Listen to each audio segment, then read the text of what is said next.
Hi, everybody. It's Judy and Kathy. Hey, Kathy, it's so Hi, great hi, to meet hi. you. It's so great to meet you too. Oh my gosh, there's a Yeah, bunch of people here. I was looking at the wrong tab. Hi, everybody. Oh my goodness.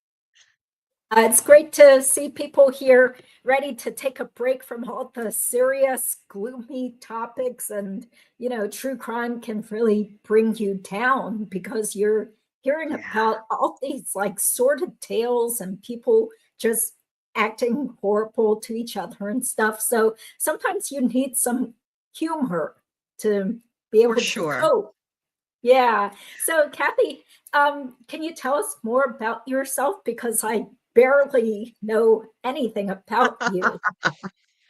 Well, I am Kathy from Gossip, Rumor, and Innuendo. I've had a channel on YouTube for, honestly, I first started in the pandemic, but my channel did not start out as true crime. It started because I was on lockdown. I live right outside New York City. And New York City locked down like immediately. And so I was working from home and my relatives who live in the Midwest kept calling saying like, "How are you? Is everything okay? Is everybody still alive?" And I got tired of saying the same things over and over and over. So I thought I'll post a video and then I'll just like send them. I figured I'd put the link for my little daily video on Facebook, and then I wouldn't have to answer the same question 25 times. And my friends and my family were like, "Oh my God, you're really funny." And I was like, "I'm just telling you, I was being a nosy neighbor. I'm walking down the block and I'm like, y'all, the liquor bottles that are outside Mrs. Jones' house, you know what I mean?" And then as the pandemic receded, um, I was still working from home and I was watching true crime. And then I was like, is anybody watching court TV? Someone has to be watching court TV. Literally, I thought I was talking to like my 18 first cousins and a couple of aunties. And these random strangers started saying, "Oh my gosh, I saw that thing too. Did you see this other thing?" And then a district attorney from one of the trials I covered reached out to me and was like, "My wife and I love your coverage." And I was like, "Coverage?" Just talking crap about some people that I saw on TV. Um, And then I saw, I was following the Murdoch trial, and Dick Harpootlian or Jim Griffin, one of them said, "We are not here for the gossip, the rumor, and the innuendo." And I was like, "I'm sorry. I'm only here for the gossip, the rumor, and the innuendo." And so I named my channel Gossip, Rumor, and Innuendo because I did not want anybody to think I was reporting the news. I am not reporting the news. I am not Reuters. I am just here for the gossip, the rumor, and the innuendo. So that's what I do. Every morning, I Yeah. just give you like the tea of who wore a bad outfit in court, who looked crazy, who had their eyebrows drawn on with a Sharpie, all the really important things that you need to know about true crime. That's what I do. So thank you all for being here. And just for people who are not familiar with me and my history of vocal problems, which unfortunately have gotten worse as my channel has gotten bigger. That's why I'm sucking on a lozenge because it kind of helps me with my dry throat and vocal tremors and stuff. So I'm not deliberately trying to be obnoxious or disrespectful, but that's why I'm going to be constantly drinking my hot tea and sucking on lozenges tonight. So, yeah. No, listen, people know and love you, Judy. I don't think anybody's worried about your voice. We just want to hear what you have to say. What's your legal take on all the madness? Oh, Hey yeah. there, true Yeah. crime gossips. Oh my God, it's so lovely to Yeah. see all It's my great to gossip see you friends here. guys. Yeah. Thank you. Thank you for being here. Hey, Patty. Oh, so you like Kathy's channel too. Yeah, it's great. Because every so often when I go on YouTube and I'm just scrolling, then Uh-huh. suddenly I see some new stuff. So that's how I saw your channel. I was like, who's this Oh, lady summarizing the Donna Adelson hearing? This was just a few months ago. And it was so funny the oh. way you were talking nonstop. I mean, how are you able to speak so quickly and in a funny way? Do you write your script? Somebody Really? else asked me, did I write a script? If only I wrote a script. Are you kidding me? Literally, I write nothing. Like, I just think thoughts in my head and they come out my mouth. That's how it works. I am a Wow. fast talker. I'm a fast thinker. I do 12 things at once. When I watch YouTube videos, I prefer to be on the replay crew. That way I can watch everything on 2x. Everything is too slow for me, unless it's a New Yorker and some people from Boston. Everything is too slow for me.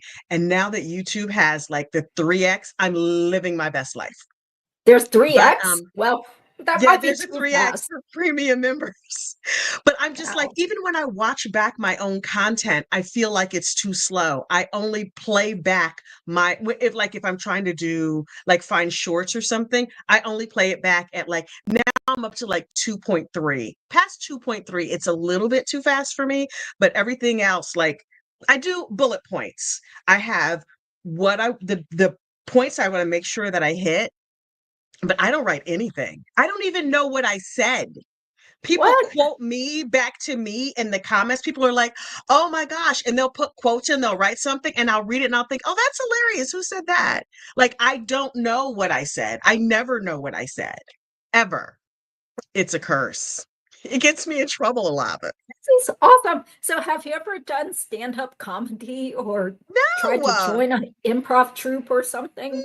no. I would have to leave my house and put on a brassiere. Are you out of your mind? No. Okay. I have a very dear friend who is a stand-up comedian and a talk show. I know a lot of people in that industry, and I see how hard they work, and I think, oh no, thank you. Mm-mm. You have to stay up past 8:30 at night. I go to bed early. No, absolutely not. And then one day you get paid, the next day you don't. Mm-mm. I go to a nice office job where I sit in my cubicle and I do my officey things. And every Friday my check shows up. Thank you so much. That's it. Yeah, that's right. It's hard to make money in comedy, so we do it Yeah, for free on YouTube, right? right. So unless Although unless people give periodically, donations. Yeah. right? Mhm. Periodically in a meeting, I'll say something and then I'm like, oh, maybe that should have been an inside thought. Like I was during the pandemic, you know how like everybody was learning to use Zoom. So I'm in an Yeah. office meeting and we're all in these little boxes, right? And so I'm sitting there listening and I'm taking my notes and I'm being like a good corporate citizen. And my boss says in passing, like, Mr. Jones died last week. I unmuted myself and said, who killed him? The eyes on everybody's face, like it just was like giant eyes all over the Zoom. And I'm thinking Uh-huh. to myself, what? And my boss said, Mr. Jones died peacefully in his sleep. He was 89 years old. And what I thought and didn't say was, oh, poison. But I didn't say it. And so I felt very, very proud of myself. Meanwhile, my For colleague you. is texting me like, stop watching true crime during the day. I still think Mr. Jones was poisoned, but I don't mention that to my colleagues because they don't think the same thing. Just because he was old, that don't mean people can't poison him. That's right. Sometimes people kill them because they want insurance money or their inheritance. So that happens Exactly. because, yeah, like I heard, wasn't there some case about some guy, he was an African immigrant who worked for nursing homes and he was Hmm. killing off the old people. And it wasn't to get their money, it was just because he was a sicko. And he thought he could get away with it because most people think they're old, they're gonna die soon, they have medical problems. So he killed probably at least 15 to 20 something people in this like nursing home community, maybe more than one. Yeah, but he got Oh my deported. God. Yeah, I heard Yeah, about that's it probably on the least of TV. what should have happened to him. Oh Yeah. my God. Mhm. Yeah, no. No. Yeah. My whole thing is I've liked true crime since forever. My mother was a true crime fan. Um, Mhm. I probably have some distant relatives who are criminals, but we won't talk about them. But I wanted to engage in true crime in a way that wouldn't make you go to therapy, right? Because it's like this terrible thing and that terrible thing. And part of me is like, but what's she wear? You know what I mean? Like that's just sort of it's my way of coping. I'll tell you a funny story. Stop because child, I do go on. Um, Okay. my first baby, I had a C-section, right? Well, for my first baby, I was a single parent. And so I was going to the hospital with my best friend for like the Lamaze classes or whatever. And so I kept seeing this same doctor in the elevator when I was going up to Lamaze class. And he was so cute. But I was like, look, I have gotten myself in enough trouble. I don't need to be trying to pick up doctors while I'm 8 months pregnant as a single parent in the hospital. So I go to have my baby. And it's an emergency C-section and it's super dramatic. And they're like trying to save me and they're trying to save the baby. And they get the baby out, and my best friend is there by my head and the baby's crying. And she said, I leaned in and I thought, you've just heard your baby cry.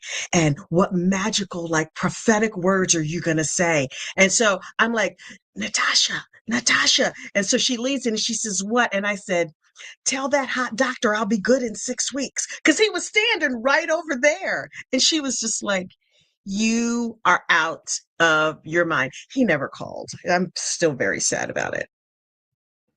Yeah, sorry to hear that doctor who saw you in your prone position, oozing blood and guts and stuff, didn't Right? think of Like, calling is up my the uterus station. cute? Does this C-section scar make me look fat? Can you tummy tuck me while you're in there? It's okay. I married a very, very lovely man who I adore. We've been together for 25 years or something. It's fine. It worked out okay. Okay. Well, people are here about the Adelsons, the Dan Markel murder case. So Yes. can you quickly tell us how you became interested in this case? I've been on this case for so long. I don't know that there was a time that I did not follow this case. My first exposure was on Dateline. Dateline NBC did a podcast called Tally Trap. The first time it was aired, it was a series called Tally Trap, and it was about the story of this cute couple from Tallahassee that had a bad divorce and everything went off the rails. And so I listened to Tally Trap, and I remember thinking like, oh wow, this is a crazy story. I'll have to see what happened. At the time, Sigfredo Garcia, Katie McBanawa had not been arrested yet. The two hit people had been arrested, and there was a lot of speculation as to whether or not Katie and others would be arrested. So when I did not follow Sigfredo Garcia's trial, and so when Katie was arrested, no, I guess when the hitmen were first arrested, I saw that on the news, but it Yeah, was a nothing 2016. story. Yeah. Yeah. And then I remember Katie getting arrested and Katie's second trial. I followed her second trial in real time as it happened, but I wasn't like talking about it on YouTube or anything. I just was following it. And so I've been on this case for ever and ever and ever. So now that it's sort of come full circle, Charlie's arrest was devastating to me. I was like, oh my God, they're going to get like the mastermind. And when they arrested Donna, I fully melted down because I was like, they got Charlie. What more are they gonna do? They've got Charlie. They're not gonna do anymore. So when they arrested Donna, I was on a cruise and I ran to the Lido deck because that's where I had the best coverage. And I was like breathlessly reporting live from the Lido deck with like calypso music playing in the background. That Donna Adelson had been arrested, and I would talk about it when I was back from the Caribbean. Yeah. It was So hopefully he'll be totally celebrating when Wendi gets arrested and that stuff gets put out there in public with the yeah. arrest footage and stuff. That's going to be a great day for justice for Dan. I hope For so. sure. You think they're Mhm. gonna arrest her? I don't know if they're Yeah, gonna arrest Wendy. I think so because people are like, oh, there's not enough evidence. Well, there's plenty of stuff that gradually came out through the different trials because even at Charlie's trial, we heard new evidence that kind of points towards Wendi because Mhm. that stuff about Wendi wasn't relevant in terms of prosecuting the other people in the past. So Right. then you have very smart, people who know stuff, legal experts like Stephen Webster, who was Dan Mhm. Markel's last attorney, and former state attorney Dave Ehrenberg. They both believe strongly that when he is going to get arrested, and I think if it does Really? happen, they're waiting to use Wendi to testify again against Donna. And Yeah. then they would get her because they're done using her as a state witness. So, Wow. and also, it's also because, maybe you've heard Jared Ross, who is also an attorney, who's been commenting on the case. And I don't know if this was really supposed to be told to the public, but he said it a couple of times on YouTube already. He said that he saw Jack Campbell at some sort of event a couple of years ago, and they started talking about the Markel case. And Jack just cryptically told him there's more, in terms of more evidence against Wendi. So that gives me hope. We don't know everything that's going on behind the scenes. That's not privy to the public. So Right. I think not only that she was clearly involved in this whole murder conspiracy, but she probably will get arrested too. So, and I'm not just saying that Wow. to appease our followers and make people happy and stuff. I think she Yeah. should be, and she will be. Yeah. I think that's it's amazing insight. I mean, I think she's guilty as sin, but in every case, it's like there's what we think happened and what you can prove. And there's sometimes a big gulf between the two. I don't think there's enough for Charlie, but I think there's probably, it would not surprise me to learn that there was enough evidence against Wendi, but like, what do I know? I'm just a big mouth lady on the internet.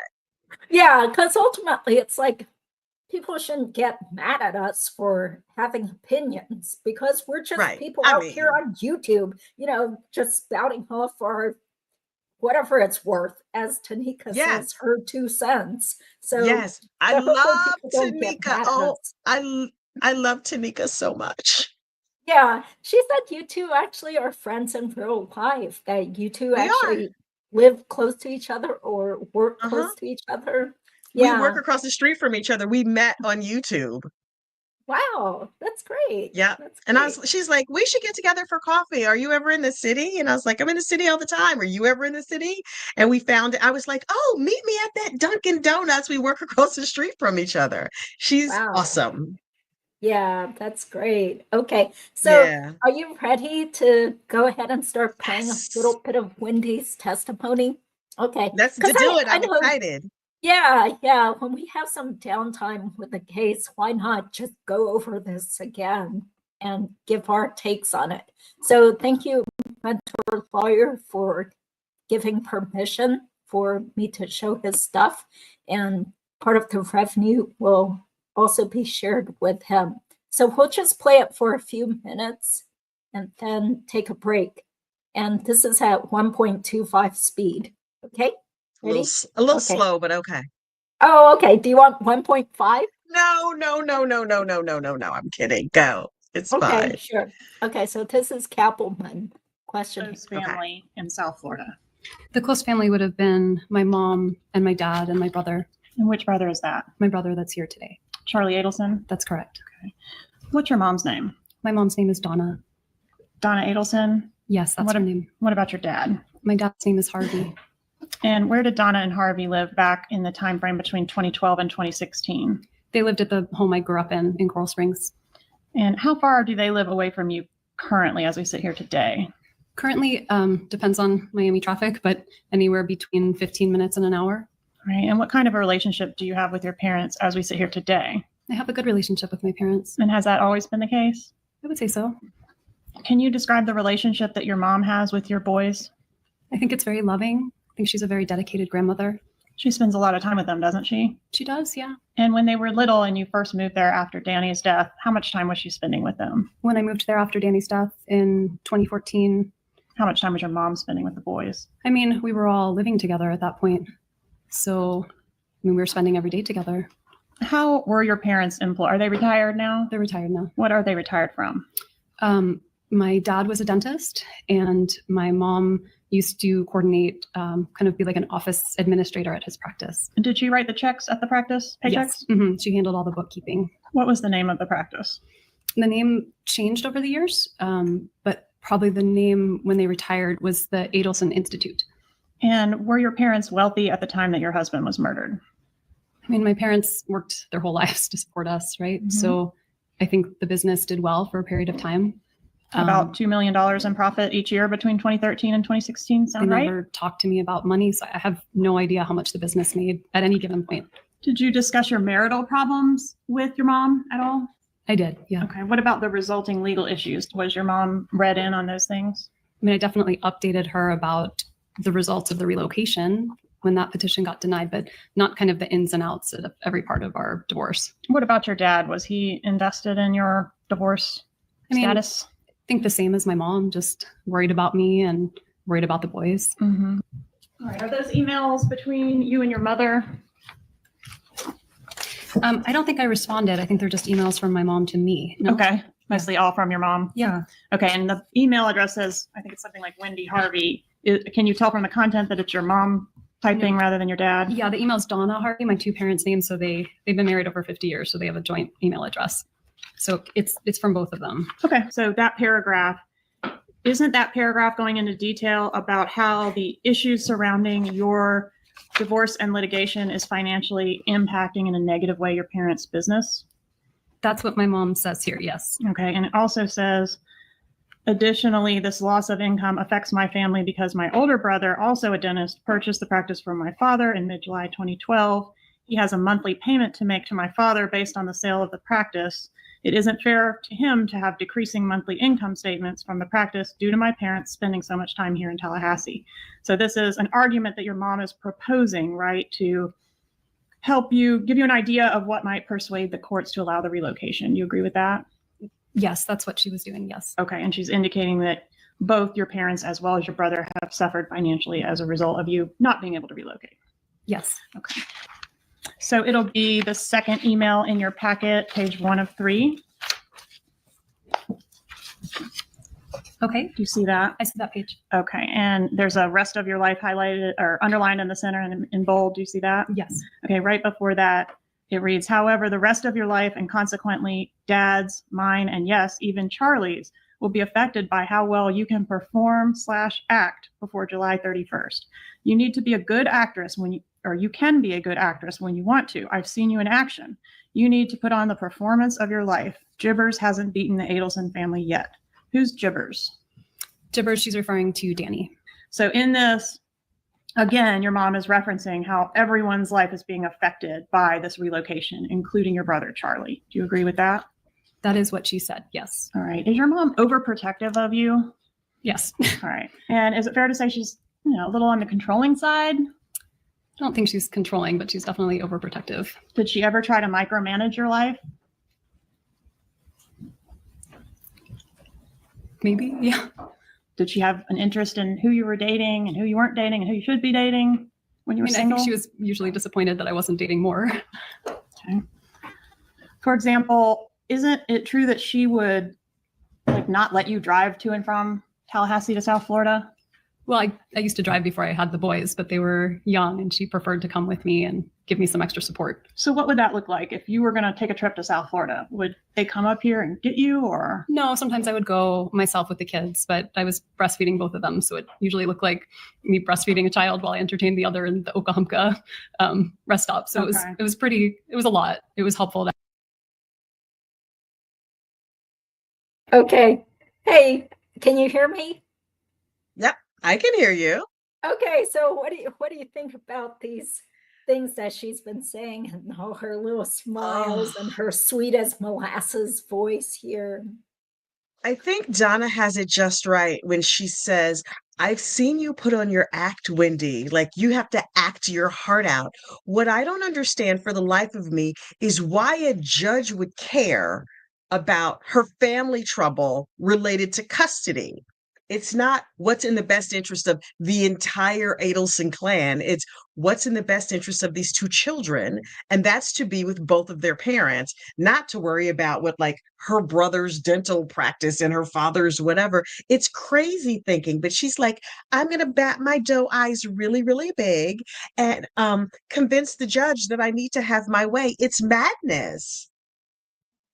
Yeah, so that's exactly why that previous family court judge, Barbara Hobbs, denied her motion because it was so stupid. Who cares that your parents have to drive up and it's so much trouble for your parents to drive up to take care of your kids, and their dental practice revenue is going down supposedly because Donna had to leave her job as office manager to help her with the kids. There was a commenter in the past who said, didn't Wendi ever hear of babysitters? She could have hired a nanny. Get a nanny if you can't handle it. Exactly. Or you know what? Your mom who's like, oh, she's so inconvenienced. Let them hire, an office manager at the office and let the mom move up or the parents move, whatever it is. There's a million solutions that didn't include killing Danny Markel. It's craziness. Especially since they supposedly had so much money. It's like you can pay Right. for a part-time nanny, pay for a housekeeper, somebody to help you drive your kids around when you had them 50-50. So it wasn't like she was truly a single mom.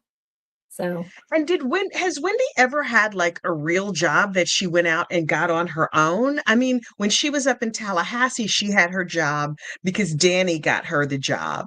When she moved down south, she got a job because her parents got her a job. She does not strike me as the type of woman who's been self-supporting her whole life. She's like, oh, well, poor little me. I'm just super smart and have all these degrees, but I can't figure out how to get childcare for my children. It doesn't make sense.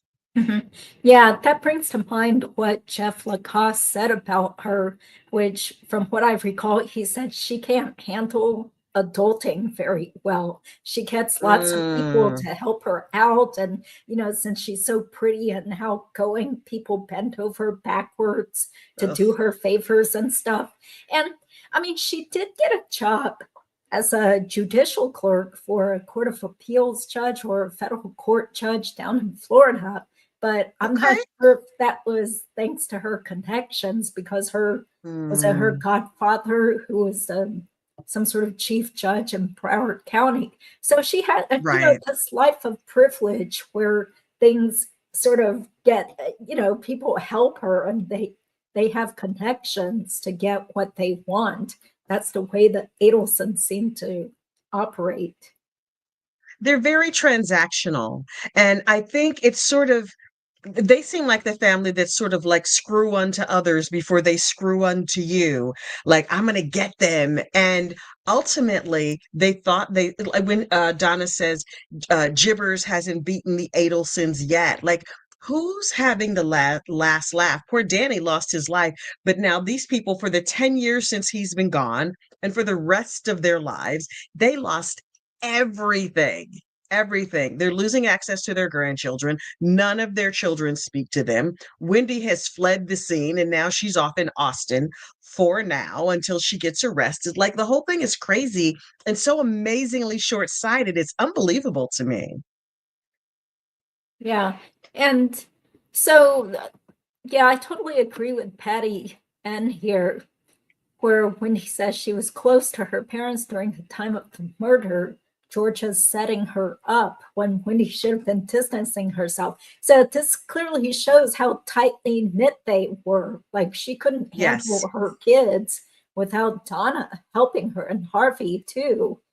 Um, you know, But it's like, ma'am, that's what babysitters are for. It's not that complicated. yeah. You mentioned being a single mom yourself. So how did you handle it? It was not easy because I was a single mom. I was also poor, but I got a better job and I got better insurance and I live far from my family.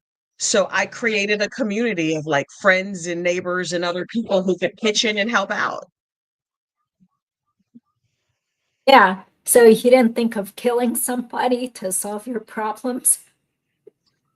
If only I thought that would work. Like, yeah, that would have been great. But I mean, you know how like when you sign the kids up for school, you have to have an emergency contact.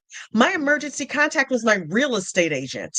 Because I was like, what do you want me to do? And she's like, don't worry about it. The community will help you. And they did. And thank God. Okay, well, that's great to hear.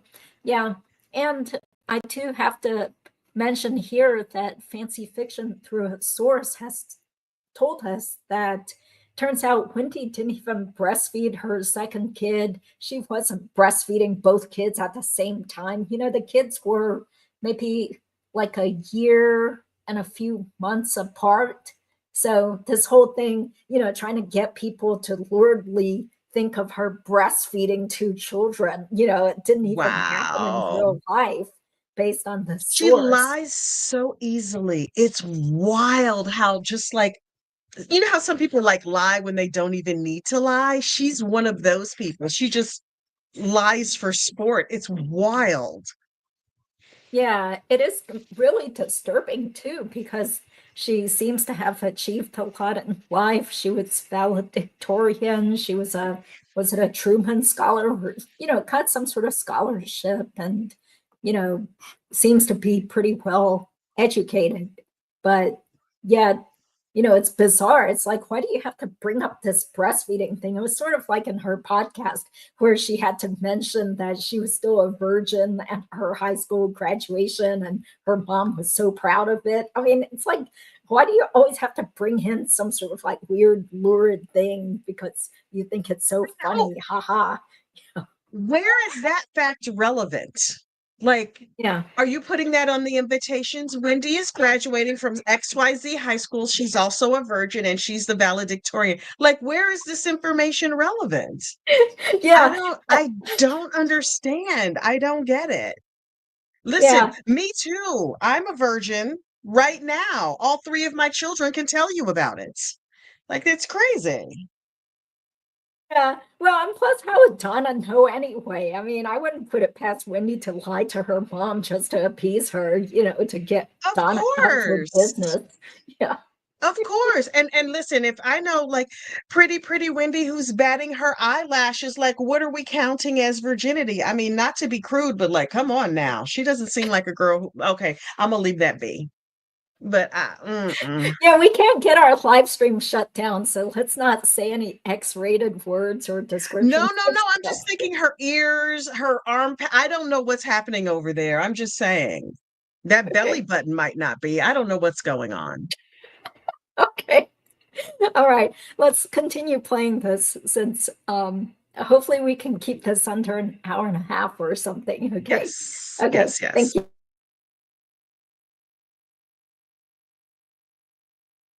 To have some backup. And wasn't it true that around the time of the death, they were still doing this practice where they would prefer to drive you to and from South Florida? I mean, not every time, but sometimes. Okay.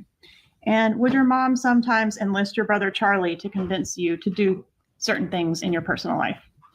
Can't really think of an example of that. Well, dating Dave was a big one on some of the materials I had. Yeah, people like Dave. All right. And your mom really liked Dave. Yeah, everyone liked Dave, but we were just friends. Okay. Did she try? So she would try to get Charlie to convince you to date a certain person. I don't think she was getting Charlie to convince me to date Dave. I think everyone liked Dave. All right. And would she try to get Charlie to convince you to do certain things as far as your professional life, what jobs to take? No, I don't She think didn't so. do that. Would you try to get Charlie to do certain things like advise you on investment decisions, whether or not you were going to buy a house, for example? I don't think so. I don't remember that. Danny and I made that decision together. And your mom didn't want you to buy the house, did she? That's not true. My parents were looking to buy a house in Tallahassee as well. Okay. Did you have strike? Generally speaking, does your mom manipulate the personal lives of her children? No.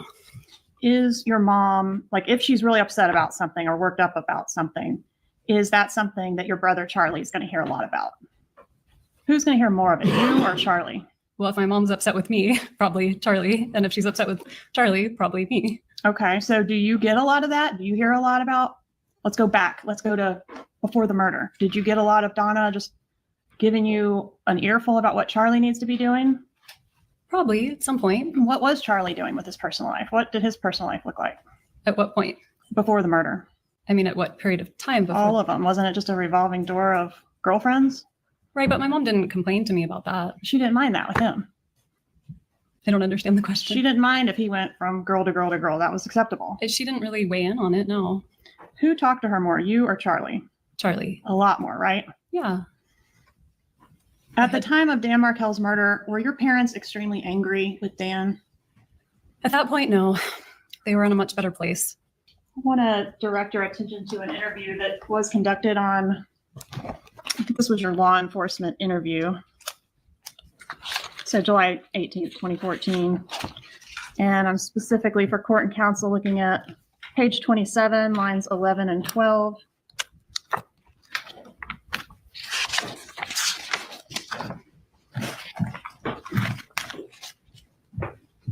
I've got it open to the page, but you can flip around if you need to familiarize yourself. Sure.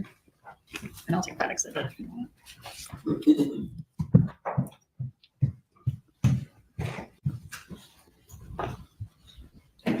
Do you want me to flip through or just look at this one page? If you'll just look at that one page for me, not that. 27.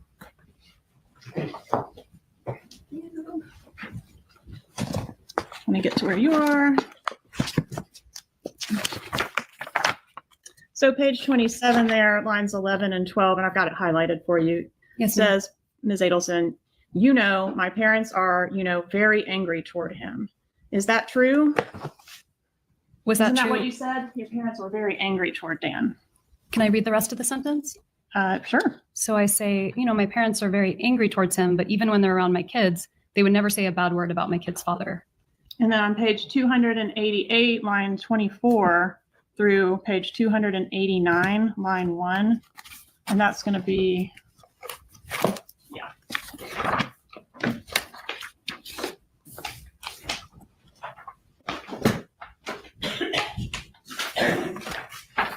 Didn't you say, it's like my parents have more reason to dislike Danny than almost anyone else?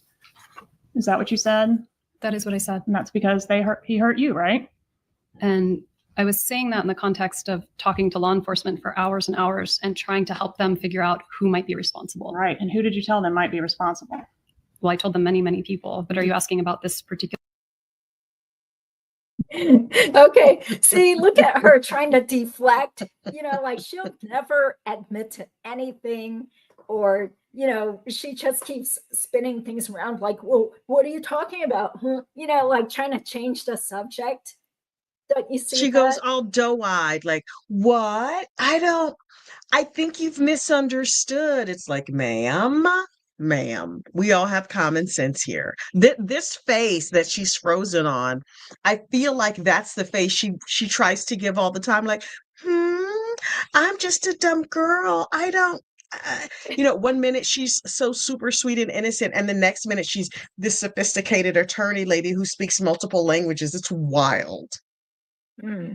Yeah, because, from the start, Georgia just simply wanted to know, was there some sort of bad feeling or bad blood between Donna and Harvey versus Dan? And she just couldn't admit it, just trying to fight the whole time, saying like, oh, everything was good, but then when Georgia confronts her about what she actually said during the police interrogation or interview, then she still is trying to backtrack or, spin things. She wants to be in control of the narrative. Yep. Here. It's wild that she immediately threw her parents and her brother under the bus, knowing what she knows, right? She says, I think her quote was, if anybody had a reason to be upset with him, it was my parents. Ma'am, these are not sentences that you want to use on the heel. Like, he's not even dead yet. He's just injured and he's at the hospital. And you're like, who hated him most? My parents. Like, girl, come on now. Yeah. But It's that's crazy. how confident she felt. Like she felt like they had this foolproof plan. So it's okay to drop little nuggets here and there to make herself and her family look like, oh, we could have done it, but we didn't, we didn't do anything. Yeah. And So the commentary about Charlie joking about hiring a hitman. Sure, ma'am. Okay. It's crazy. yeah, what a coincidence that, Right. he was talking about looking into a hitman, and then bam, Dan is killed, and ultimately it is through a hitman. I was Yeah. going to say, buy a hitman. Yeah. Yeah. Mhm. And it was the second hitman they hired because my understanding was that they hired one hit person, the person stole their money and didn't do anything. So Sigfredo and the other guy whose name escapes me right now were Yes. the second set of hitman, the second set of hit people that they sent. It's crazy. Yeah, yeah, I would believe that too, because that was something Jeff Lacasse also said that Wendy had told him. Charlie had looked into hiring a hitman the previous year, which is Hmm. 2013, and it was supposedly going to cost about $15,000. Yeah, Yep. and yeah, I did interview Jeremy Mutz, who is a practicing criminal defense attorney in Florida. And he said you could probably walk into a bar somewhere and find somebody willing to kill in Florida for as little as 500 or $1,000. I was like, Oh wow, my that's, gosh. but I guess it makes sense for people who are so broke and desperate and, you know, maybe they have drug problems or Wow. something. They're just like, okay, yeah, Right. I'll kill somebody for $1,000 or something. So That's wild. That's wild. Sigfredo Garcia is where I heard the first hitman story. Sigfredo yeah, Garcia has not spoken to police, but there was a jailhouse snitch that he reportedly told that there was a first attempt, and the hitman stole their money and didn't do anything. And so Sigfredo and his friend Tato and Tuto, whoever, yeah. um were the Tato was second go Lewis. round. Yeah. Yes. Lewis. Luis Garcia, yes, and Sigfredo, yeah. Yep. Yeah. So the way to remember Tato is Lewis is because Lewis is the one with the tattoos. So Tato has the Ah, tattoos. Lewis. Yeah. So it's a very it's a good interesting, hit. yeah, pretty interesting, complex story of different people's personalities and what motivates them. Because I'm just beginning to think that maybe Sigfredo is never talking, also because he really has forgotten everything because he was doing so many drugs and drinking so much that maybe he just can't remember whatever really happened, which is, And other hits as well. I mean, there's scuttlebutt this week that he was involved in a hit related to Diddy. There was he was oh, a hitman who Fancy Fiction reported it second, but I saw somebody else report it first that in oh, the Diddy lawsuits they were saying like, oh, the hitman was waiting in the alley. It's a guy named Sigfredo Garcia. But he's in jail on another charge. And I was like, get out of here. That's crazy. It was a year or two before the Danny Markel hit. wait, but who said that this It was happened? in, I don't remember who said it happened. I saw it. Where did I see it? I saw it, I want to say on like Blue Sky or someplace. And then I saw that Fancy Fiction was also reporting it. Okay. Well, that's a big surprise because during Crazy. Lewis's proffer, Lewis was like his best friend. They considered each other brothers. And he said Hmm. that, Sigfredo had never killed anyone before, and he had never been involved with killing anyone before either. They've beaten people, they've Right. stolen stuff, but they did all sorts of other crimes, but they had never murdered anyone. So, Right. I don't know who that he knows? murdered anybody. He was sort of like laying in wait to attack Oh, this other person, and then the hit never went down or whatever happened. But it was in the legal documents that when they oh, wanted to go find this other person who was going to be an assailant. I don't know if it was like somebody was going to get killed or somebody was going to get beat up or whatever, but Sigfredo Garcia's name was mentioned prominently because a lot of people had started picking it up. oh. Okay. Well, that's interesting. But yeah, isn't Yeah. it weird how Katie McBanuel wound up, being his common law wife and having two kids with him? I hope the kids are okay. They're probably better off without these people as their parents. Yeah. Really? They're being raised by her brother, I believe. They've got to be pretty Yeah. big by now because they were real little when this crime happened. And that Yeah. was a decade ago. Yeah, the older son is probably around 19 or even 20 by now. That And sounds the right. daughter's probably in high school. I'm just That guessing. sounds right. That Yeah. sounds Yeah. right. But I can't even imagine having both of your parents locked up doing life in prison. I mean, my understanding was that the kids were going to private school and they were well cared for.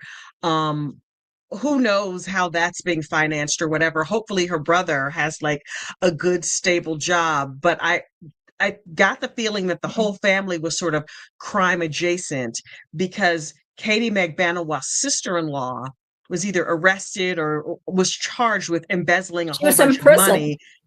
Mhm. Yeah. Oh, Yeah, she was actually in oh, prison for a number of years. I think she was sentenced to maybe 8 or 9 years in prison, but it seems like she got out a little earlier for wow. embezzling over 1.1 million from her employer, which was a certified public accounting firm. But I guess they Oh didn't my keep good gosh. track of her. So somehow she slowly diverted tons of money for herself. And I I don't had think no her idea kids, it was that much money. That's yeah, why I yeah, thought it was like, $50,000 or something. That's oh no, it's wild. over 1 million. This is in the media. So if you just Google Samantha Ches Magbanua, then you can see the news articles about it. But she's out of prison. Wow.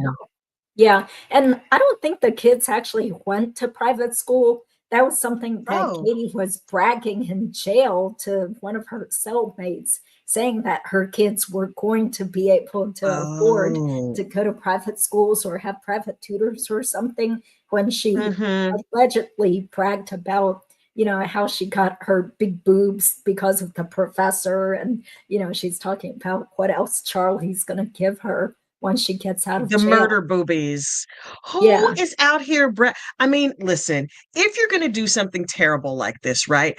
I would like to think that you would get some, big prize for it. I don't know that I mean, I don't know. I'd probably kill for a tummy tuck.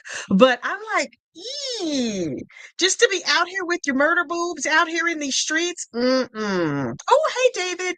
I saw Tanika pop in, Fancy Fiction popped in chat. The Yeah, thanks gang's for all being here. here. Thank you. Thanks for being here. It's really nice to see the support from other people who still care about justice for Dan. And that's what we're here Absolutely. about. Yeah. Okay. Absolutely. So you want to keep playing it? Yeah, Yeah. absolutely. Okay. Sure. Okay. Particular moment right here, You told him your family might be responsible. or didn't you? potentially someone to do with a former student Hmm. or his current girlfriend.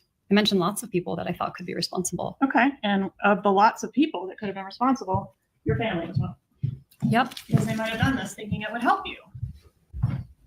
And that's what happened, right? I'm sorry, I don't understand the question. Your family had your ex-husband killed to try to help you, didn't they? No, that's completely untrue. On page 82, it says the sole stated reason the wife seeks to relocate is so that she can be closer to her parents. Was being near your parents the sole reason that you wanted to relocate? No, It wasn't the sole reason stated in your petition? it wasn't the sole reason stated in my petition, and it wasn't the sole reason that he and I talked about before I filed the motion to relocate. Why was he so adamant and so confident that this was the real reason you wanted to be down there? I think there's a lot of things in these pleadings that are not true. So just because it says something doesn't make it true. Sure, but did he know that your mom was just grinding on this issue of trying to get you down there? He would have had no idea. He wouldn't have been, that wouldn't have been known to him? I don't think so.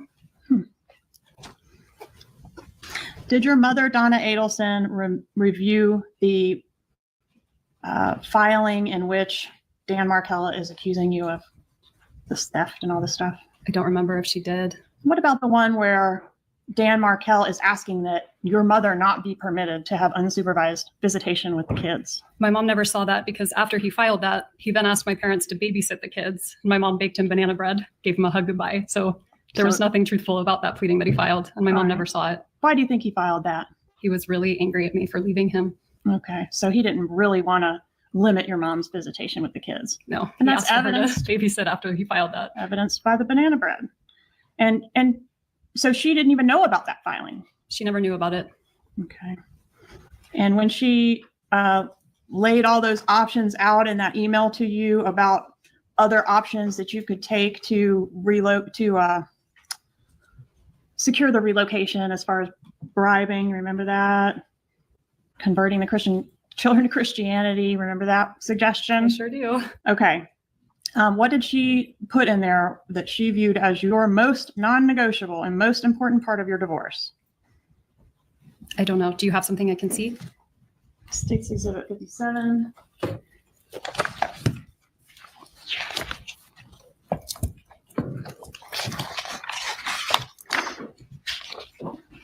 And it is page 1. Page 1, paragraph 2.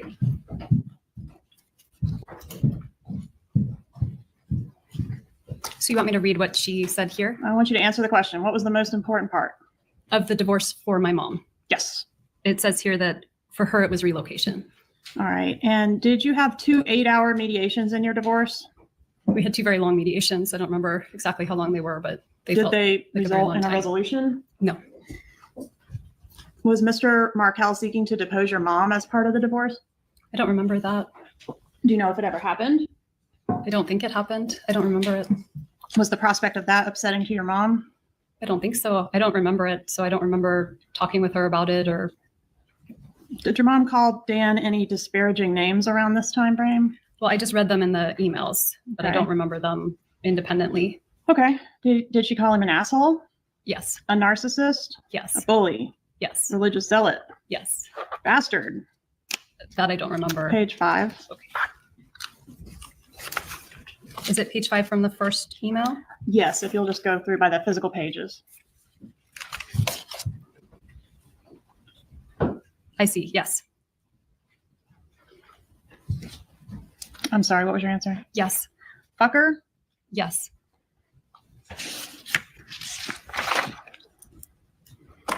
But in all the filings made on your behalf by the different lawyers that you had, and all of the emails that your mom sent, he was never described as abusive. I mean, he was described as emotionally abusive. Yes. Can you show me where he was described as emotionally abusive in any of those items? Well, not by my mom, but in the pleadings. Okay, show me that. It's going to take me a while to find it. Okay, well, it's You want me not to- in there, but you can get back to me Well, with it. it is in there. Objection, Your Honor. The comment, she's not there. So would you have to review the whole file in order to find that, or could you give us a starting point of which filing it might be located in?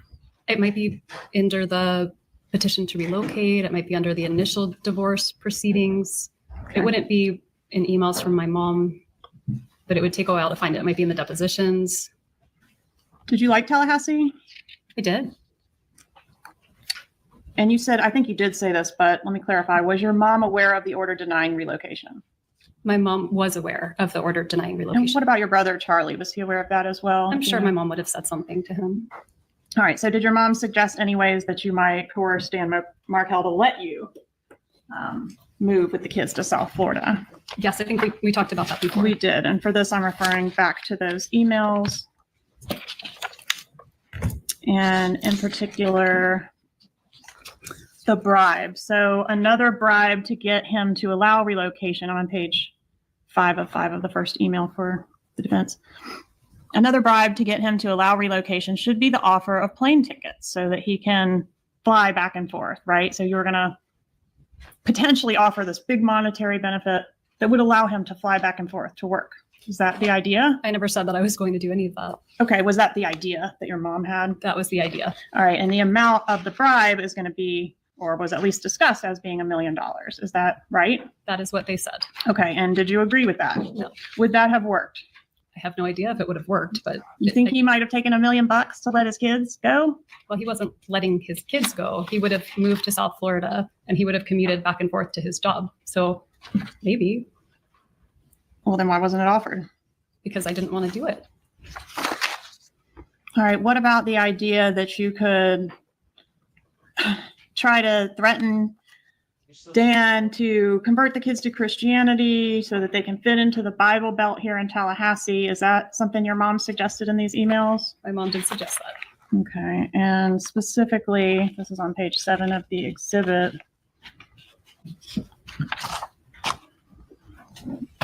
Let Jibbers know that your children will be baptized in the Catholic Church.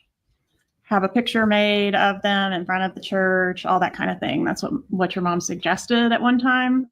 She does. Okay. And did you do any of those things? No, I don't even think I responded to it. Do you know whether the defendant, your brother Charlie, was supportive of the plan to convert them or pose as converting them to I have no Christianity? idea. I don't think he was particularly involved in this round of my mom's On emails. page 11 of the exhibit, there's an indication from your mom that Charlie at least has discussed this with her and maybe is somewhat supportive. Charlie brought up a good point when he said that Americans were dropped behind enemy lines during World War II wearing Nazi uniforms to get what they wanted. They had a job to get done, and they did what they needed to do to accomplish it. You have a job to get done in a very short time frame to accomplish it. If you dressed your kids up in Hitler Youth uniforms and brought them down here, I could care less if it was an act of defiance that would show Jibbers that he's, all caps and bold, not in control. So it just seems like your mom was... Seems like mom was projecting. Yikes. Yeah. Yikes. I love how Wendi goes from like, you mean here in the book? I don't know what you're talking about. And then when Georgia says something to push her buttons, she's like, I don't know what you're talking about. Like she totally changes and gets like mean mommy face. It's wild. Yeah. Well, it's been great for us YouTubers making thumbnails because sometimes you can just freeze the screen when Wendy's eyes pop out and, she's kind of like sticking out her. Right, Yeah, right. It's so funny. Indignation. Yeah. Where's the Bambi kid? I don't. Okay, hang on for a second. We have a What's going minor on? emergency. Okay, it's fine. Okay, so I guess I'm not as good as doing these like funny ad lib things. My idea was to dress up like Donna Adelson again and pretend to be Donna giving commentary of this. But Kathy thought that it would be better for us to just be normal. So outside of my Donna outfit, I don't think I'm as funny as she is doing improv. So Kathy, are you back? Yes, I'm back. I was like, what is this deep, weird voice? Like, that was kind of scary, like hearing this deep voice suddenly out of the blue. Everybody in my house just got home. Dogs were barking. My son was like, I was like, what's that lump on your head? He's like, my son's finger is bleeding. I'm like, why is there a lump on your head? He's like, oh, I probably got shot in the head. I'm like, wait, what? What's paintball? What? Oh. He went paintball. I forgot he was going paintballing today. So I'm like, I'm busy. I'm on a live stream. He's like, do I need a tetanus shot? Okay, sorry. Oh, okay. Well, if there's an emergency, then feel free to leave if you have to. So. I assure you it's not an emergency. He's 26. Okay. He can drive himself to CVS and get Band-Aids. Anyway, okay. Please You're forgive not me. Donna. You're not Donna Adelson infantilizing your children. No. They could all get an apartment and move out. Okay. My children range in age from 17 to 35. Like, go, be free, please go out into the world. Sorry. Anyway. Yeah. So what do you think of this whole thing where Wendi continues to try to lie by making it seem like things were great with Dan Markel and her mom, and that it's such a weird lie because clearly if Wendy's an attorney, she knows that Donna's not asking questions that that George is not asking questions that she doesn't already have the answer to. And so Wendy's like, no, I think it was okay. I think everything is fine. I mean, my mom baked him a banana bread. Number one, it never occurred to me until I just saw it in comments that she might have just made up the banana bread, that there was no banana bread. Yeah, in my mind, it was. In my mind, it was either banana bread with rat poison in it, or it had little chocolate chips in it that were actually like, cut up bits of X-Lax or something crazy. You know what I mean? Like, she's not the kind of woman who seems like she's baking a banana bread for people. Oh my God.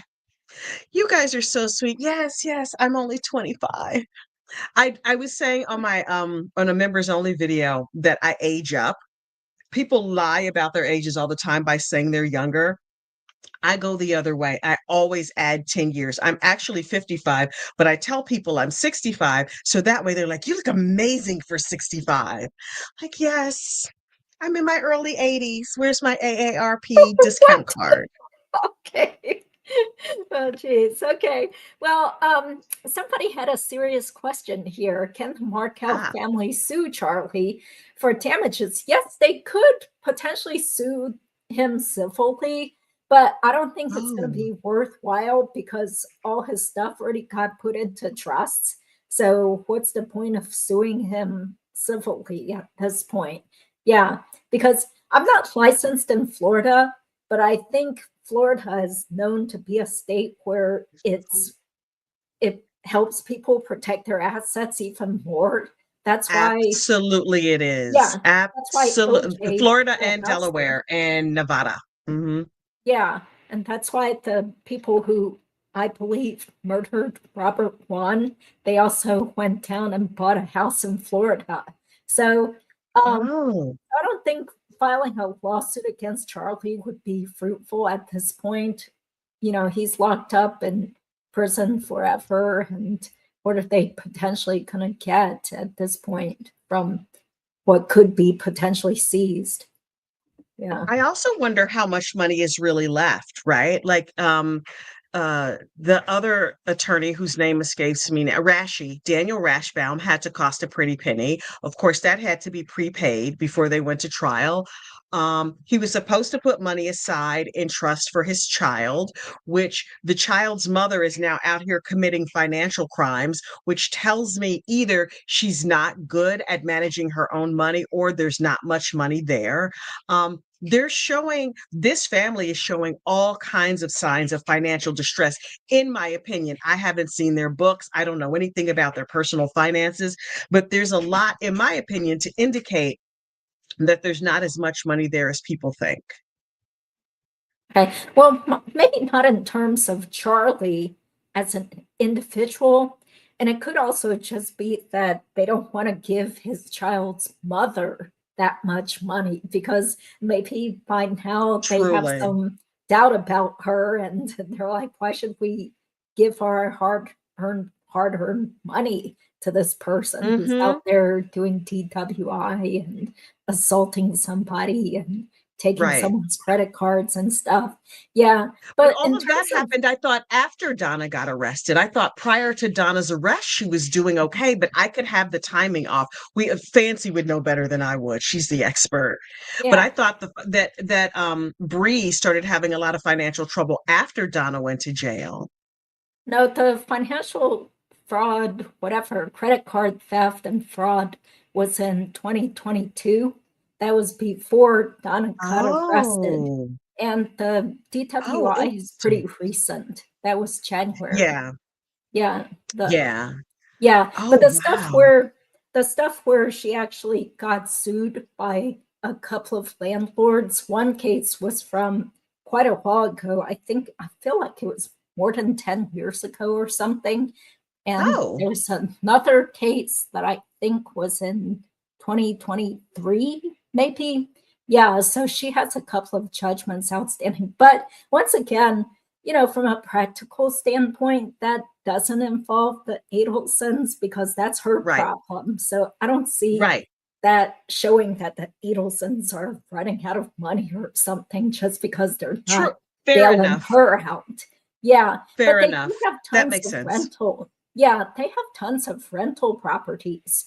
So there's still plenty of cash flow, plenty of investments as far as I know. Mm, And Charlie's other house just sold for over 1.1 million.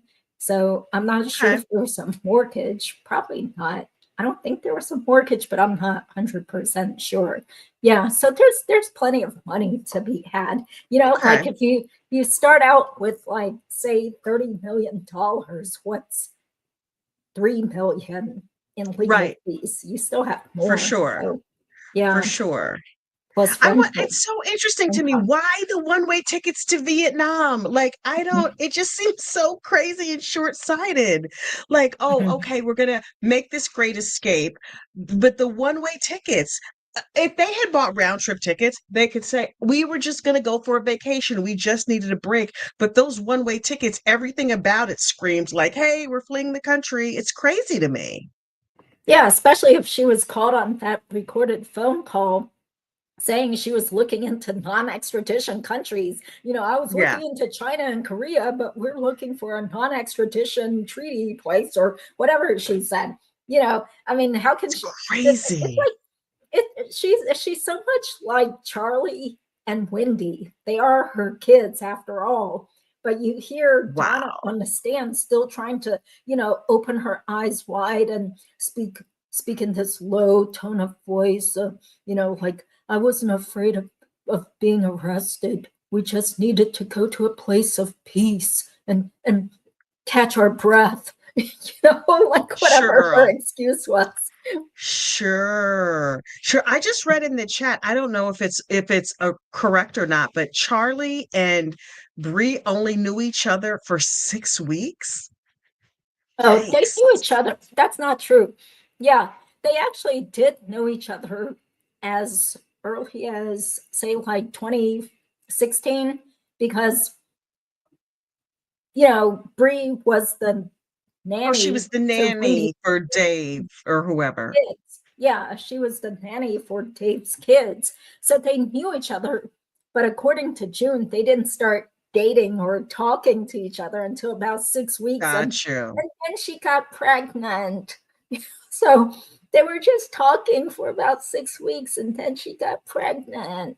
Wow. Yeah. Wow. Wait, So, those so first class tickets were $12,000 each way. Look, I'm just reading all the gossip. All I want is the gossip. yeah. Wow. Yeah, so see, they That's wanted to save expensive. some big bucks, but look what happened because she still got caught at the airport. So, yeah. Wow. So, That's so crazy. mhm, Well, that's why yeah. OJ Simpson moved to Florida. That's interesting. Hopefully, money is in a trust for Charlie's child. I really hope so. Who's left to be the trustee of that trust, though? If most of the family members are locked up, it's not. I don't know that Harvey has capacity. No, Harvey seems to still be with it. He's not like a total dementia patient or whatever that they would like you to believe. But I recall hearing the name Michael Mintz, who I think is Harvey's cousin in Texas. Hmm. Yeah, so Okay. there's some sort of relative, very close family Okay. friend who probably would also help with the finances too. But I'm pretty sure Harvey is still with it enough that he's still, you know, able to handle money to some extent right now. Based on the way that Donna talked about him, like when she was arrested, she's like, well, wait, how is he going to get home? Oh my God. Like the way she spoke about him and to him made it sound like, and maybe that's just how she deals with people, but it made it sound like he was sort of an inapt child. Like she's going to have to take care of everything. I'm telling you, for months, I was like, he's probably just on the luggage carousel at Delta going round and round and round, living off the kindness of people's like, peanuts and cookies and leftovers from their flights. Mm-hmm. Yeah. So, Crazy. yeah, I think Donna had this whole, what do you call it? Like she's the maestra, that whole complex, just like Charlie. Like I can take care of everything. Nobody else knows how to do stuff except me. And Right. that they have to be so in control of things and tell people how Right. smart they are. Yeah. Right. No. But Mhm. five car five, the question about them setting up a trust for the child and not for Bree, that makes perfect sense to me. But it also makes me wonder some of the things that they would do for the child, in my mind, I'm just making it up, would spill over to the kid, would spill over to Bree. So it's like we want to have our grandchild have a nice place to live, so we'll pay rent. I mean, it's not like this little kid could live there on his own, so Bree gets to live in a nice apartment. You know what I mean? Or we want to make sure he has enough food. Well, Bree's going to eat some of that food too. But who knows? Like, she could be running through money left, right, and center. There's no way to tell, really. Yeah. Okay. Right? Okay. Ready to watch some more? Yes, yes, yes, yes. Okay. Okay. Absolutely. Sorry. Don't have time to flash up everybody's stuff. So let's get Mm. going. Pretty extreme about the situation of getting you relocated. Can you I think agree she with was- that? Yeah. All right. And Charlie was at least consulted on it or had offered some information about it. Well, that was my mom's rendition, so I don't know if that's what actually happened or that was her perception. Sure. Were you involved in the effort to consult a lawyer about the bribe and whether that was going to be legal? I wasn't the lawyer consulted in that. No. Were you involved in consulting a lawyer with your No. mom? Okay. Do you know for sure if any financial offer was or was not made to Dan Markel?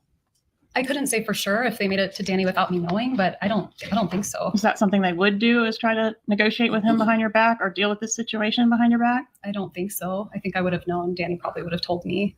But you definitely didn't extend any of these offers or threats. No.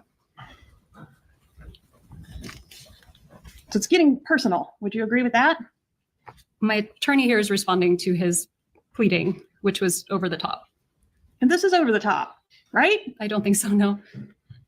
Then 6 days later, Dan files another motion seeking action against your mother. And that's the one we've already touched on. That's page 441. Is that right? Page 441. Yes, ma'am. Yes, that's what we talked about. Okay. Former husband's counter motion for enforcement of marital settlement agreement on parenting issues and motion for contempt and sanctions. Here he's alleging,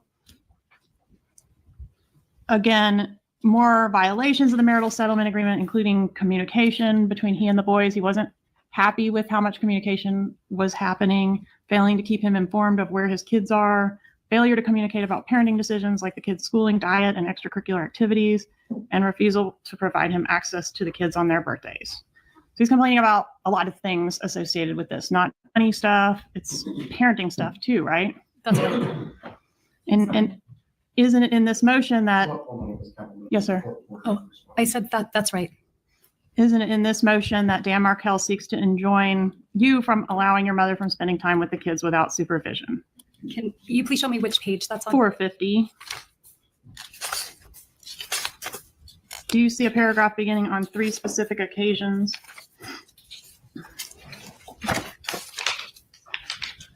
Yes, I do. Could you read that, please? 8A, on 3 specific occasions in November 2013, the children informed Mr. Markel, Abba, Dad, Grandma says you're stupid. When queried as to why Grandma, the maternal grandmother, would say such things, the children replied jointly that it is because she says you are trying to take her sunshines away from her. And continue, please. In December 2013, You don't have to say the name. Yeah. Your child. my child, the younger son, further stated to Mr. Markel in front of the former wife, Abba, Grandma says she hates you. The children were visiting with their grandparents at that time. Mr. Markel is concerned that continued exposure to such negativity forms a foundation for parental alienation. Is that what he was alleging about your mom? That is what he is alleging in this document, yes. And this was filed in court. He filed this in court. On what date? It will be at the front of the document, right? Yes, ma'am. Page 441. This was filed on March 26th, 2014. And this was the filing that never got ruled on, right? I don't believe there was any ruling on And this. that's because Dan Markel was killed before the hearing, right? I don't know when it was scheduled for. It wasn't even scheduled yet. Okay. It was waiting to be scheduled when he was killed. Is it fair to say your mom was worried about this motion? No, my mom never knew about this motion. And as I mentioned before, Danny asked my mom to babysit after filing this motion. So I don't really believe anything that's written here. Well, you forwarded this motion to your mother I don't believe I via did. email. In fact, you forwarded this motion to 12 different people. Your mom, Jeffrey Lacoste, Renee Griggs, Tova Walsh. Did your mom text you that morning that the repair guy was coming to repair the TV? I don't remember that Why would your mom have been involved in your TV repair appointment? because I didn't purchase the TV. The TV was a gift that my brother paid for, but my mom went and got it and he reimbursed her. So the contract would have been under her name and her number. So when the repair guy was coming, they may have called or texted the number on the account instead of my number. Okay. Was the murder of Dan Markel your dad's big gift? I mean, that's, of course not. That's a horrible thing to say. What about I love the offended face. It's my favorite Wendi face. I know it's like it doesn't come across as genuine. It's comical, actually. Oh, at given what all. we know. At all. It's crazy that she thinks somehow like My parents, oh my god, like she's doing everything but clutching her pearls and falling out of the chair. She's ridiculous. Mhm. Yeah. And it's just so bizarre because, like you said, she just seems to enjoy lying and to be like playing games, like dancing around everything on the stand, like it's some sort of fun trick, like getting to perform for her. Yeah. I wonder if she's some sort of like has, what is it, like antisocial personality disorder or something like that. The whole thing is just so weird. It's so weird. Yeah. So the whole thing about the TV repair just sounds so ridiculous because anybody would know you can't fix it. You just go out and buy yourself a new TV, especially if you're Right. so rich. And Jeff Lacoste said it was just like some cheap TV you would see in a dorm room. So Yeah, that's what I remember. And it looked the damage looked like intentional, like somebody hit it with a baseball bat or something like that. like Like hit it the whole really thing is hard. so Yeah. weird. Yeah. Yeah. It just the whole thing is so weird. I think it was Tanika asked in the chat. She wondered if Charlie felt betrayed by his parents' attempted escape to Vietnam, and it made me wonder, given sort of like the history and the dynamics of this family, he might have been like, "Run, mom and dad, run!" Because they're old people. He loves his parents. He doesn't want them to sit in jail for the rest of his life. I think he feels like maybe he can do it, or maybe he'll, figure out some way to get out because he's the maestro. But this whole family it's almost like the train wreck where you can't look away. It's so fascinating, yet horrible at the same time. It's awful. Yeah. And I think what also draws people is the fact that not only were there so many people involved, but not everybody's been charged and, you know, put in prison yet. So we're still Yep. waiting on the edge of our seats, which It's means, great. we have to keep covering the case on YouTube if it's still not over and if they arrest Hmm. Wendi. Yeah. Mhm. And we will be here. We will be here to cover, you know? Yeah. Crazy. Yeah. Crazy. I know it's pretty amazing how long this case has dragged out.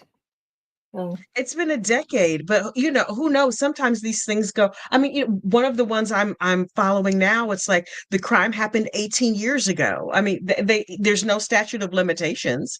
So who knows? yeah, that's right. Anyone know what make and model the TV was? I was given TVs from Best Buy in 2013. I've been saving them to break and see if it's possible. Well, Well, it's definitely not possible the way she and Charlie said it, because didn't Charlie say it Yeah, was the younger kid, the 3-year-old, who threw the remote control? And he sounds like he was so sure of it. How would he know? He wasn't there. And right. even Wendy wasn't as adamant about how the TV was broken. She was like, I think one of the children threw something, or one of the I children broke think it. I think one day when the kids were over at Dad's, Wendy just took a baseball bat to it, but who knows? Who knows? This the whole family is just so bizarre to me. I don't get it. But I'm like, okay, whatever you said happened, happened. What do I know? What do I know? Yeah.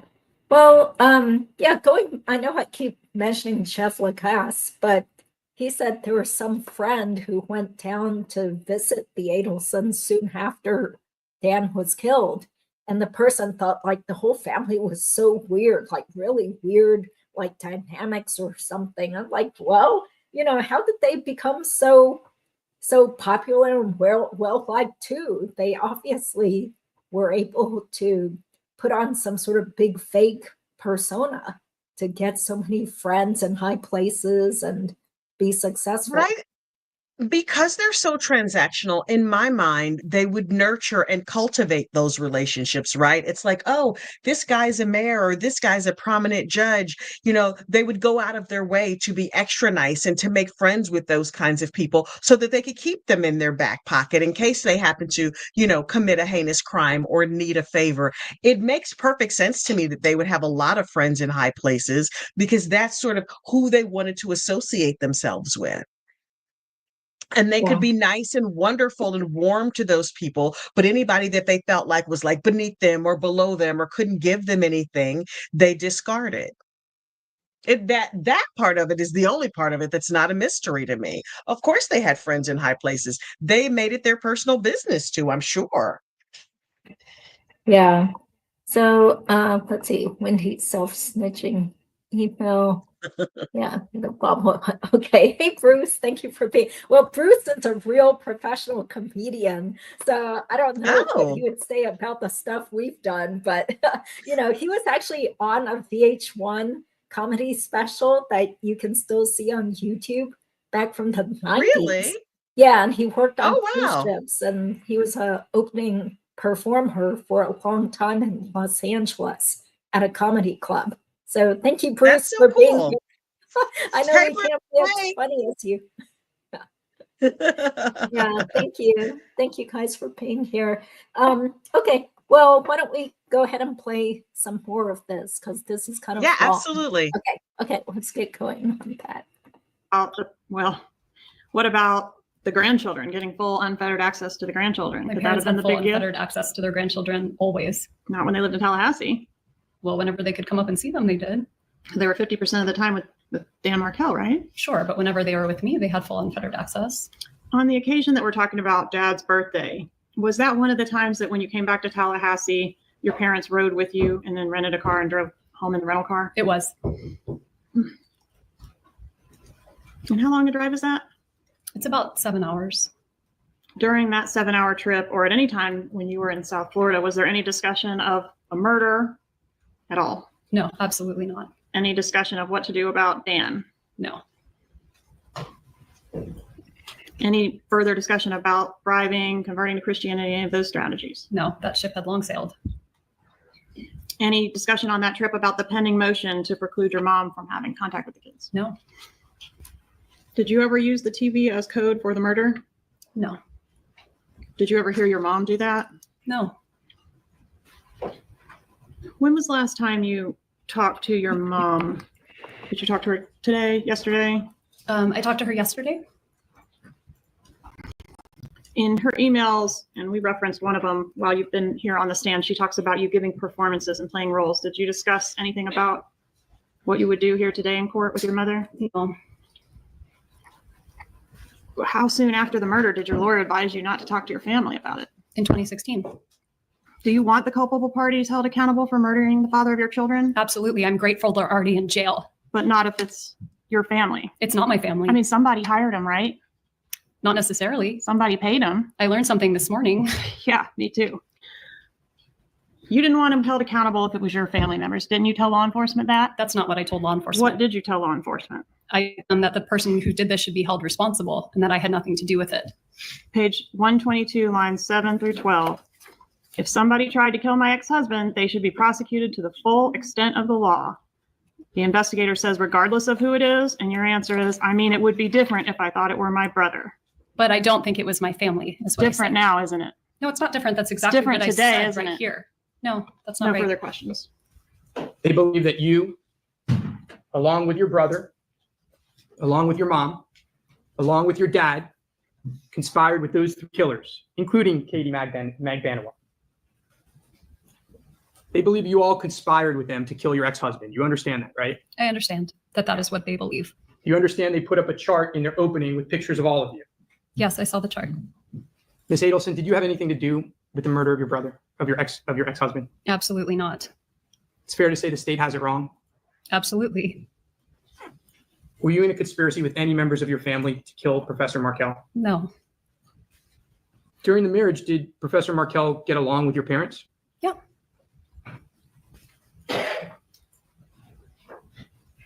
Now,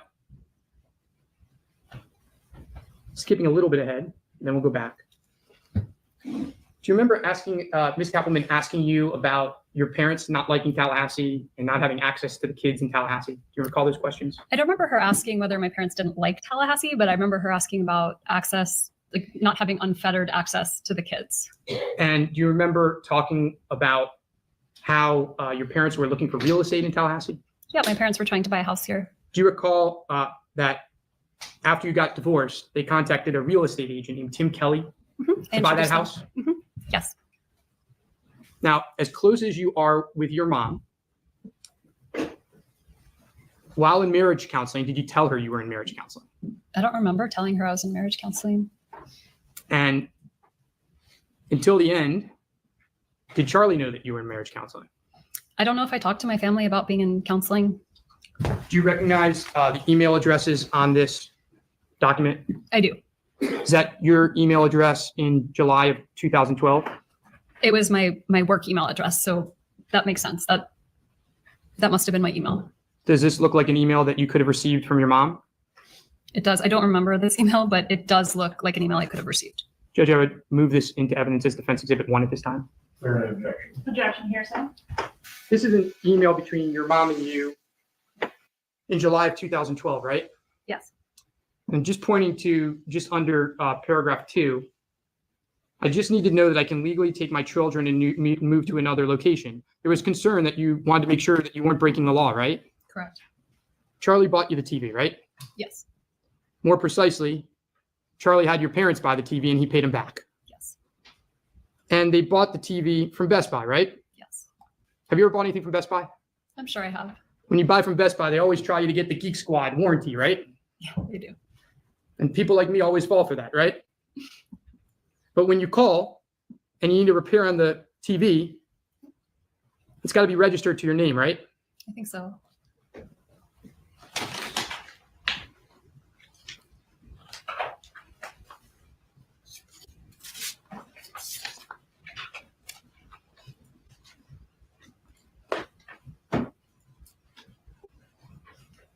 Do you know if the Geek Squad was registered to your mom and dad?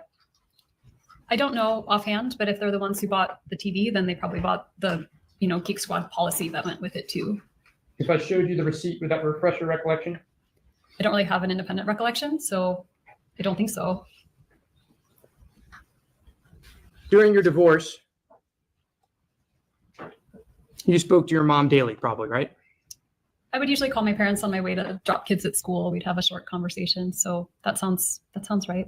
And it's fair to say that your parents were involved in some of the decisions that you were making in the divorce. You were asking their advice. For some of the time. Did you often speak with Charlie about what was happening in the divorce? Not too much, no. You were also going to have the benefit of family Sure. in South Florida who could help you with the kids, right? Yeah. When you lost the relocation motion, I think it's fair to say that your mom and dad were pretty upset. That's right. It's fair to say that your mom came up with some crazy ideas. Totally bonkers. Yes. We saw the email about conversion of the kids, right? Yes. By the way, did you ever do any of that? No. So you never dressed the kids up, you never baptized them, you never took a picture of them? No. Okay.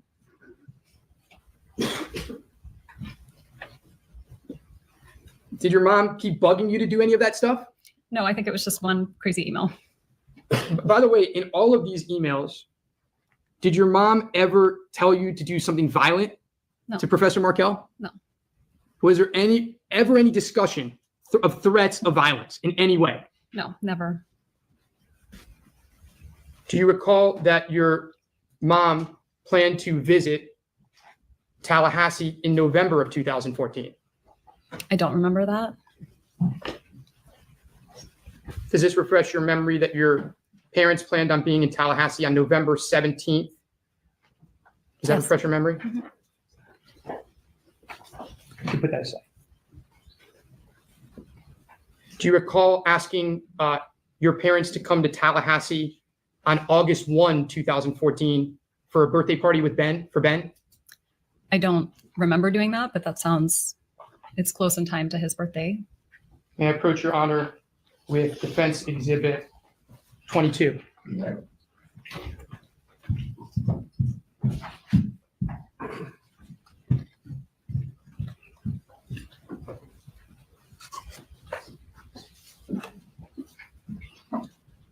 Does this refresh your recollection that you were going to have a birthday party for Ben in Tallahassee in early August of 2014? That's right. You can put that aside. And that your parents were going to come up for that? The litigation that occurred after the relocation litigation with Professor Marquette. You recall that? I do.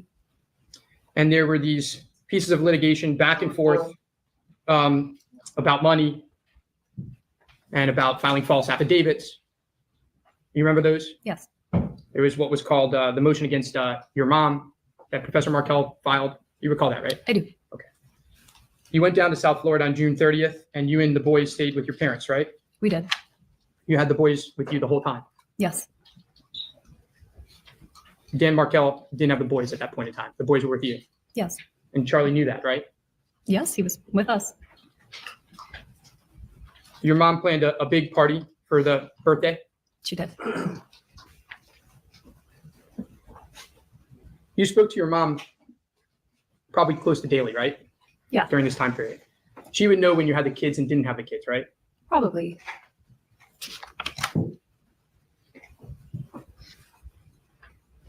Towards the end of your interview, you asked the police officer if you could call your parents, right? I did.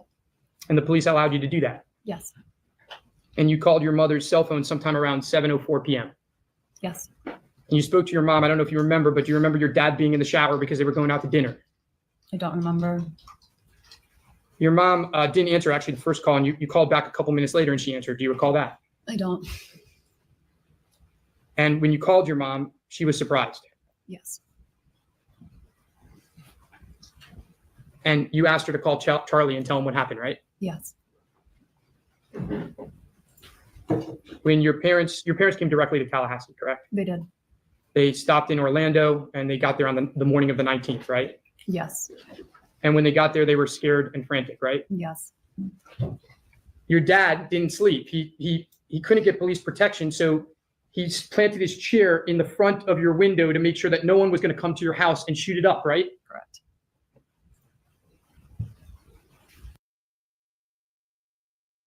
Okay, you want to pause for some commentary here?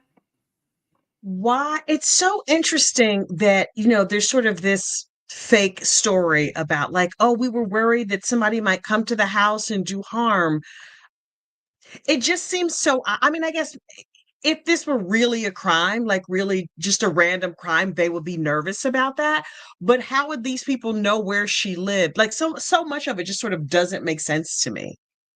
Yeah, like the whole spiel about her being so scared and afraid, like, what if they come after me and the kids? I'm like, oh, so that's exactly why you had to pack up quickly and run out of town, because you were so scared that whoever killed Dan for some reason would have it out for you. You're the ex-wife and the kids. It's So- so weird. It's so weird. And you notice when Rashi is asking questions, he keeps looking over at the jury expectantly. I wonder if he thinks he's really connecting with the jury. It's so curious to me. Yeah, he always had this kind of like overly ingratiating demeanor. I mean, but it's nice that For he was sure. trying to be friendly. He was trying to be friendly to everyone because he knew he kind of was a Miami outsider in this Tallahassee legal community. But on the Yep. other hand, like it could have backfired because it seemed like he was like acting a little bit phony, with trying to be so, Mhm. friendly and, Overly self-effacing. familiar. Yeah. Yeah. Yeah. For sure. For sure. Charlie, on the other hand, looks horrific. He's just sitting there like he looks like The Walking Dead. He looks awful. Yeah. People are like, this is some sort of Miami playboy who got all the babes. I mean, clearly they were not after him for his hot looks, but for the Yikes. big purse strings. Yikes. The Yeah. glow down is so real. I mean, even when they said from the time that the crime happened, he just sort of like came unglued and fell apart. I remember seeing his arrest, his mugshot, where he's like, his hair is all So crazy and he just looks like, you know, all spaced out. It's crazy. yeah, well, that's what killing somebody does to you. You know, when you're looking over your Yep. shoulder, he was afraid of getting arrested Yep. any day. Yeah, a lot of stress, and who knows what kind of diet he had in jail too. So I'm yeah. dying to see what he's going to look like at Donna's trial. Honestly, that's one of the things I'm on the edge of my seat for. Like, what does Yeah. charming Adelson look like now? Oh my gosh. Yeah, who knows? I mean, he didn't look that awful in the last mugshot that I saw, but it could also Hmm. just be because, you know, like in prison, what else are they gonna do all day but go exercise if they have exercise equipment or get to work out and stuff? Then it's kind of Yeah. unfair compared to us working schlubs who have to sit in front of a computer all day. They get to work out and relax and watch TV and not be all stressed out about work. Live with a bunch of killers, worry about your family, never see your children. I mean, listen, Yeah, I'd take working every day, yeah, hands down. No as two opposed to ways about it. out in the prison yard. Yeah. So, Yeah. yeah, well, Yeah. when it was done, it looks like this was sort of an edited version of the court proceeding. So let's just Hmm. finish this. Yeah. Last couple minutes.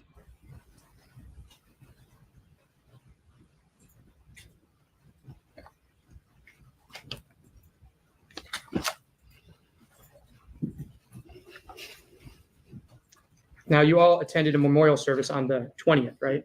Yes.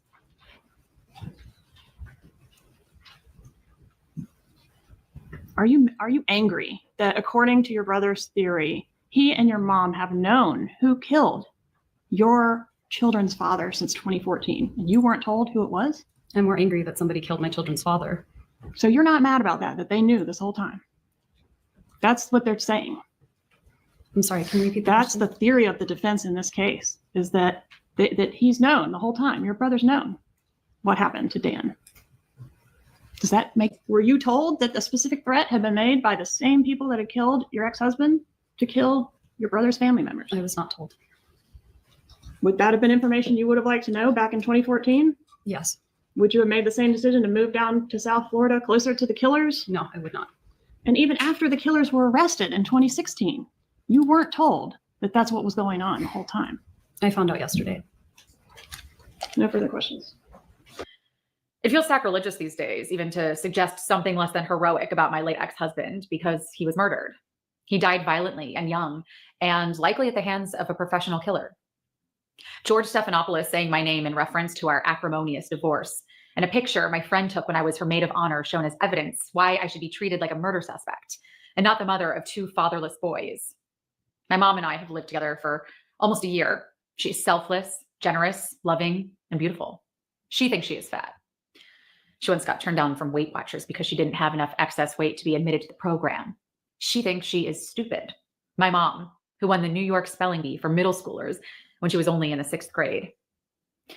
I am so many of the things I am because of who my mom is and who she wants me to be.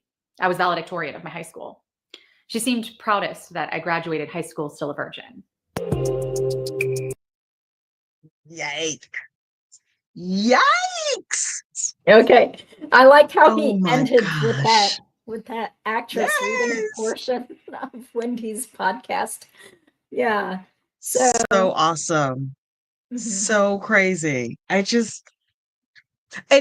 I think it encapsulates it perfectly where she says, I am everything I am because of who my mother is. It's like, that is exactly correct, ma'am. Exactly correct. Crazy town. Yeah, it was pretty uncanny watching Donna on a stand and then seeing how similar she was with Wendy's behavior on the stand. You know, like the way she Hmm. would just kind of pop open her eyes sometime and do these like facial, you know, twitches or move her head and stuff. It was like, gosh, she is so much like her daughter. Yeah, it's It's incredible. wild. It's wild. Like apple tree. That apple did not fall far at all. Oh my gosh. Yeah. But doesn't it make you wonder, like, what kind of person is Harvey then? If Donna is such a control freak, you know, freaks out over every little thing and she's Yeah. so meddling, then what why does Harvey put up with this for all these years? They seem to have a very close, loving, supportive relationship. I mean, listen, maybe you know how Daniel Rashbaum said, like, oh, she reminds me of my mother. Maybe Mhm. Harvey had like a mother, grandmother, family member, somebody that he cared a lot who had a similar personality. So for us, it would be like, oh my gosh, that's so off-putting. But for him, maybe that felt like home. Who even knows? It's kind of crazy. You're right. Like some people want to be bossed around. Like they're just like, okay, let her handle it and she can be the meanie while I'm just kind of like the nice guy in the background and let Yep. her be the one in charge. Yeah. Yep. Yep. It's Mhm. wild to me. I can't imagine it, but what do I Mhm. know? What do I know? Yeah. Well, I totally agree that those writing podcast words are going to come back to haunt Wendy because one of the most odd things that I thought she said was when she said that her ex-husband had been shot in the back of the head, most likely at the hands of a professional. So, first of all, he wasn't shot in the back of his head. She just wanted to make it seem more gory and dramatic. But then why would she mention that it probably happened due to a professional? Because this was back in 2015 when nobody knew who had actually shot Dan. Isn't that strange? I Like, what a coincidence I that think you she said that. she leaks information. You know what I mean? Yeah. She just the way she leaked about her brother, it's like she was joking or whatever, but Yeah. she kept leaking all of these details. The thing about him being shot by a professional, the thing about the brother and the hitman, the thing about nobody would want to hurt him except for my family. Like Uh-huh. it's almost like she can't help herself, or driving by the crime scene on that day. It's Um, almost like she can't help herself. It's wild to me. Yeah. And once again, like Cass said, that she tells on herself, like she can't help herself. Sometimes she's very impulsive and doesn't think things through. So I was like, that sounds like Charlie too. It's weird how they're so similar Yeah. with their behavior and the way they And talk. how Rob Adelson is so different. The brother that lives in New York is so different. It's wild.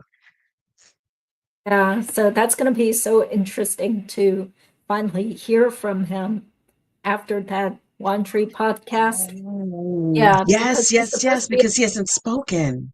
yeah, Hmm. not since 2016 when he graciously spoke with the laundry podcast. And that's really brave though, because I'm sure he got lots of hate messages from relatives or people who were friends with his parents once that came out. Absolutely. Absolutely. I'm dying to hear what, Dr. John Matthias and his wife Lauren, the hidden true crime, where he does like a forensic analysis of all these different true crimes that are going on. I would love to hear his sort of analysis of that whole family, of Donna, of Wendy, of Charlie. He's probably covered this case before. I can't imagine that Oh, he would. And I'll have to revisit before opening statements to see what he says. oh, okay. What's the person's channel? It's Hidden True Crime is the name of the podcast. It's Dr. John Matthias, who is a forensic psychologist, and his wife, who is Lauren Matthias. She's a journalist. They're out of, I think they live in Las Vegas, but she's from Utah, something like that. They're out in the western part of the United States, the Oh, Idaho region of the US. that's what I was Is going to over ask you there. about. Because when you first started saying something about Idaho, well, I was like, huh, what are you talking about? Then I realized it's just like a term of speech that you say when you're talking about someplace in the boonies. Well, I Idaho. mean, honestly, like I know places that I've been, right? I was born and raised in Indiana. I went to high school in Illinois. I have family in Kentucky. So like, and I have family in Ohio. That part part, and I grew up like in the summers, we'd go to Michigan to visit my aunt in Detroit. That chunk of the US, I know very well. I understand the people, I get it. But like anything west of that, I was talking about a case in Idaho, and I kept referring to it as Iowa because to me, it's kind of the same thing, Not the same. right? Yeah. And so I was like, Idaho, Iowa over. It was like an accident. And then I just kept saying it. And then I was typing it on something, and my phone started auto correcting to Idaho, Iowa. And I was like, well, clearly it's a real place if my phone thinks it's a real place. Yeah. Like during Murdoch, I Okay. couldn't tell I was like North Carolina, South Carolina. And people who live in that part of the country are very like, well, this is North Carolina and that is South Carolina. And I'm like, Yeah. you know, I don't know the difference, right? Like, if it's south Okay. of Jersey City, it might as well be Florida as far as I'm concerned. Like, Oh, it's okay. all over there. Okay. Like, Well, I live in Carolina, so I think there's a difference. But right. Like I live in Bergen County, New Jersey. And to me, there's a giant difference between Bergen County and Essex County. But if you don't live here, that sounds crazy. So I get why people are all about like where their part of the world is, and good for them. But I just don't feel like that obligates me to know the difference. You know what I mean? Like, good yeah. for you. Yeah. Wherever pride, North Carolina, South Yeah, Carolina, everybody's Nebraska. proud of where they're from, and they don't want people making Absolutely. fun of their region or their people and stuff like that. Absolutely. Oh no, Yeah. I strongly identify as a coastal elite. Absolutely. Mhm. Okay. As you can tell What's by this? all the I film a lot of videos in my car, which is a Toyota Corolla, and I'm Oh, like all coastal elites, I drive a Toyota Corolla with cloth seats. It's paid off. I'm literally driving it until it hits 300,000 miles. I'm not even at 100 yet. So I'm okay. like, I'm fancy. Okay. Pinky's out. Coastal Yeah, elite. I'm fancy too because I also just got this is like my third or fourth Toyota Corolla, which I just They're bought from awesome. CarMax. Yeah, I love it.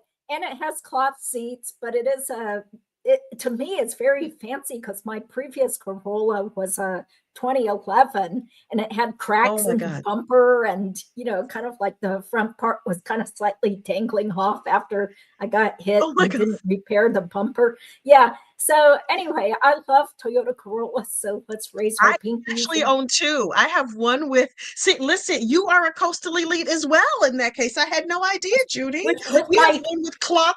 my Georgetown Law School diploma. I showed that I'm in the top 10% of U.S. society. Yeah. Absolutely. You said that just like I know where Georgetown is. Yeah. Yeah, we have two Corollas. I have one with cloth seats and one with leather. I let my husband drive the leather seat one. I drive the cloth one. It's actually the kid's car, but it is still fancy in my book. Okay. Yeah, I love Corollas. So what's this feral kitty thing? I don't think I've watched enough of your Oh, videos to get this. What's that? there's a lot of really ridiculous things that I say on my channel that people remember that I don't necessarily remember. So if there's a woman who is promiscuous, or she charms men with her feminine wiles, I refer to her as having a feral kitty. Like she's doing things that the rest of us are not doing. If she can get a man to like give up his, like kill somebody or give up his family or whatever, I'm like, her kitty is feral. Because I don't. Okay. Okay. She's So doing double backflips and sticking landings. I don't know nothing about that. would you say Wendi Adelson had a feral kitty? Well, I don't know. 100%. 100%. All these men who are just giving up good common sense for this obvious sociopath, her kitty is super. She might have been like all nice and pure, allegedly, when she graduated high school, but it's clear her kitty is very feral. I don't know what she's doing over there. She got a magical one. I don't know.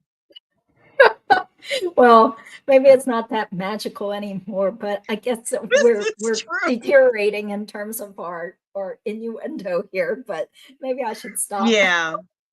Yeah, You know, my channel is not necessarily kid friendly, although in my mind it is. But my daughter-in-law let me know that she had to she's like, the grandkids can no longer listen to your channel. I was like, what did I say? I don't think I said anything. yeah, because then you can be like Wendi and, you know, divert attention away from yourself and say, you're the one with the dirty mind. I didn't say Exactly. I'm anything talking about actually. a lovely cat, a lovely kitten. Yeah. It's like I wanna explain because my mind, I mean, listen, I have the mouth of a sailor, but I also really enjoy being monetized. Uh-huh. And I have to keep a certain level of decorum. So sometimes I want to explain a thing, but I don't want to be too, I don't want to make Too my crude. grandmother blush. Although Yeah. if you knew my grandmother, there's probably nothing I could say to make my grandmother blush. But like maybe your grandmother or somebody else's grandmother might blush. Yeah. So Okay. I try to keep it clean. So, Mhm. if a lady is, a loose woman or she's doing magic, I say she has a feral kitty. Or if she is promiscuous, I refer to her as the town bicycle. Everybody gets a ride. Oh, But or I might call her a trollop. See also Lori Vallow Daybell, a garden tool because we don't call people specific garden tools. She might be a rake, she might be a shovel, she might be a hoe. I don't know. It's none of my business. We just refer to her as a garden tool. Periodically, some of these heifers are the whole shed, but we keep our pinkies out and we try not to say mean things about ladies we really don't know that well. oh, that's true. Okay. Yeah, because people do have the right to be presumed innocent in a court of law, right? So, Thank but goodness I'm not in a court of law. yeah, Not at all. exactly. You're not a potential juror. I'm not a potential jury person. So, yeah. Have you ever been on a jury? No, I got called to jury duty about 3 times, but every time I happened to have a court hearing for my own cases. So I got out of jury Oh, duty over and over and over again. I think it would be really interesting to be on a jury, especially for a criminal case. But on a more practical level, it would also stink because I'm self-employed. So how am I supposed to take care of my cases and stuff if right, I'm stuck on a right. jury for 1 or 2 weeks? It's a long time, potentially. Yeah. That Yeah. makes sense. That makes Mhm. sense. I mean, I've been on 3 juries. I love it. I called to, the county seat and volunteered, and they were like, "No, ma'am, that's not how this works." Yeah. But, Mhm. I've lived in 3 different counties, and I've served jury duty in each county that I've lived in. Oh, Although the last time I was on jury duty, I was pregnant. So that was my youngest child, and he's almost 18. So I feel oh, like it should be my turn again really soon.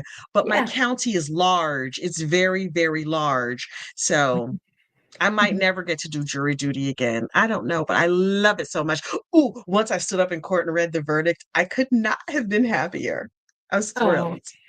wait, so you actually did get to be on a jury before? 3 times. Yeah, 3 Oh, different oh, juries I've been on, all 3 oh, criminal wow. trials. Mhm. Oh, okay. Yeah, but did you ever feel scared for your own safety though? Because, people are seeing who you are in court. No, No, you didn't mm-mm. feel I might not be scared. smart enough to be afraid. I don't know. I was just like, "What they gonna do?" I mean, they were all criminal trials, but I mean, none of them were murders. One was a robbery of like a few of I think the minimum was like if it's over $5,000, then it's a felony or something like that. So one was assault, one was a robbery. I'm trying to remember what the third one was. Mhm. No, I think there was 2 assaults and 1, robbery. The robbery was shoplifting, but, like, these guys would go into a fancy department store, and they would go in with, like, Neiman Marcus or Saks or whatever, and just fill these bags full of Yeah. armloads of clothes, and then they would walk out as though they were shoppers, and they got caught. They had, like, all the stuff to remove the security tags. It was a very fancy operation, and they got caught, and, so I was on that jury. It's fascinating. Yeah. Okay. Well, so Pantufel is saying, I think this is true. As soon as they find out that we have YouTube channels that focus on true crime cases, they'll be like, get off. This person is probably trying to get attention for themselves, or they're too crazy about, criminal cases for some reason. So we don't want them, True. I mean, also, they would have to ask. I would not volunteer the information, and it's not like they're doing that deep of a dive on, a giant jury pool. I don't know. If Mhm. they would ask, I would 100% be honest, but if they did not ask, I certainly would not volunteer the information. Mhm. Yeah. Well, they were smart at Charlie's trial because they did want to know, if Yeah. people watch certain podcasts, or what kind of info have you already heard about the case, things like that. Yeah. Yeah. Mhm. That But case had received a lot of media coverage. Of the 3 trials I was on, they weren't even in the local paper. Like, there was 0 media coverage at all. They certainly didn't rise to that level. yeah. Okay. Yeah, that's funny. Yeah. If they heard you say that you're just interested in the gossips, rumors, and innuendo. Yeah. Well, Yeah, that who might. knows? I would put on my other Kathy. I'm more than one person. I could code switch. I would be like, yes, I work, for a major corporation, and I am just here on my day off, whatever. Yeah. I wouldn't be in there Because like, there's girl, did you see her shoes? It wouldn't be like that. yeah, yeah, exactly. Like, oh, not guilty because I like the look of that chocolatey man. I want to take a bite Exactly. out of him. Exactly. Well, I could pull myself together periodically and from time to time. well, My you act know how to right is comport fully yourself. installed. Yeah. So, do you think you would ever go down to watch the trial, like Donna's trial or Wendy's trial, if there is one? Absolutely not. No. Absolutely not. For me, there's no reason to. I mean, if they were over here at the Bergen County Courthouse, I probably wouldn't even go, because if I'm sitting here in my house, I could be comfortable. I can be in my lazy boy. I can pause it. I could come back later. I mean, Mhm. I can't imagine a situation where I would go and sit in a trial that was not personally relevant to me. I've had Mhm. a couple of family members that were victims of violent crimes, and one was when I was young, and one was when I was an adult. But I didn't go to those trials either. Like, nope, nope, nope, nope, not for me. Yeah, so there's nothing that really draws you to be there in person because it is a physical stress. There's hassles getting to the courthouse, paying for parking. You have to Hmm. take time off work to go there. So Do you get a seat? yeah, You take the whole day, you drive down there, you pay for parking, you get in the plane. Do you get a seat? Is it one of these hard, those yeah, it's hard always hard. wooden Yeah, those hard benches, wooden like, benches. no Yeah. way. No Mhm. way. Yeah. Okay. Well, do you want to tell us more about your thoughts about Donna's case? Like, do you think I'm she's ex I'm excited for Donna's case coming up. I believe strongly that she's going to be convicted, but we shall see. I'm most curious to see what her story's going to be, because remember, Charlie had like the double extortion theory or whatever, which sounded insane. And when Rashbaum said it, I was like, what? That doesn't even make sense. So I'm really, really curious to hear what her lawyers come up with. That's what I'm most interested to see. And I think there's going to be some really good witnesses for that trial. So yeah. I'm really excited for the trial. Yeah, same here. And I think there's going to be a lot more like ridiculous performances by Donna Adelson and Wendi. So they Yep, know that everybody's going to be staring at them, whether in person or through YouTube, through for some kind of sure. live streaming. Yeah. So I bet you Wendy's probably, who knows, maybe she has her minions watching us so she can get ideas like, oh, they didn't like it when I opened my eyes and my nostrils were flaring. So I better let me There's practice no some more. question in my mind. There's no question in my mind that she sort of watches everything and follows everything. If not her personally, then friends of hers sort of stay on top of it, you know? It Mhm. wouldn't surprise me at all. Yeah, that's right. They probably even pay people to, do a whole scouring of the internet and different Yep. internet groups to see what people are saying. Yeah. I mean, it's pretty So, clear the attorneys watch. It's really, I mean, I've had several attorneys reach out to me after cases to say, "Oh yeah, during trial, I was in this live stream, or I watched your coverage, or I saw this, I saw that." I've had a lot of victim family members reach out to me and say that they oh, followed my coverage during the trial, which is weird. I'm just wow. like, okay, I hope I didn't say anything offensive, but if I Oh, did, mhm. Yeah, because it's it almost is what like it is. it's like getting free jury consultants, to go out there and see, like, oh, look, this is what this one person, from Idawawa, is saying about my client. And this is what Yeah. another person from the East Coast is saying about my client and this theory and stuff. So, in a way, I kind of hope that Donna and Charlie's attorneys, they did see that stupid skit that Mentor Lawyer and I did making fun of Charlie's theory, because Hmm. I just thought it was so funny. We had to do a stupid skit about it to show everybody how ludicrous he is.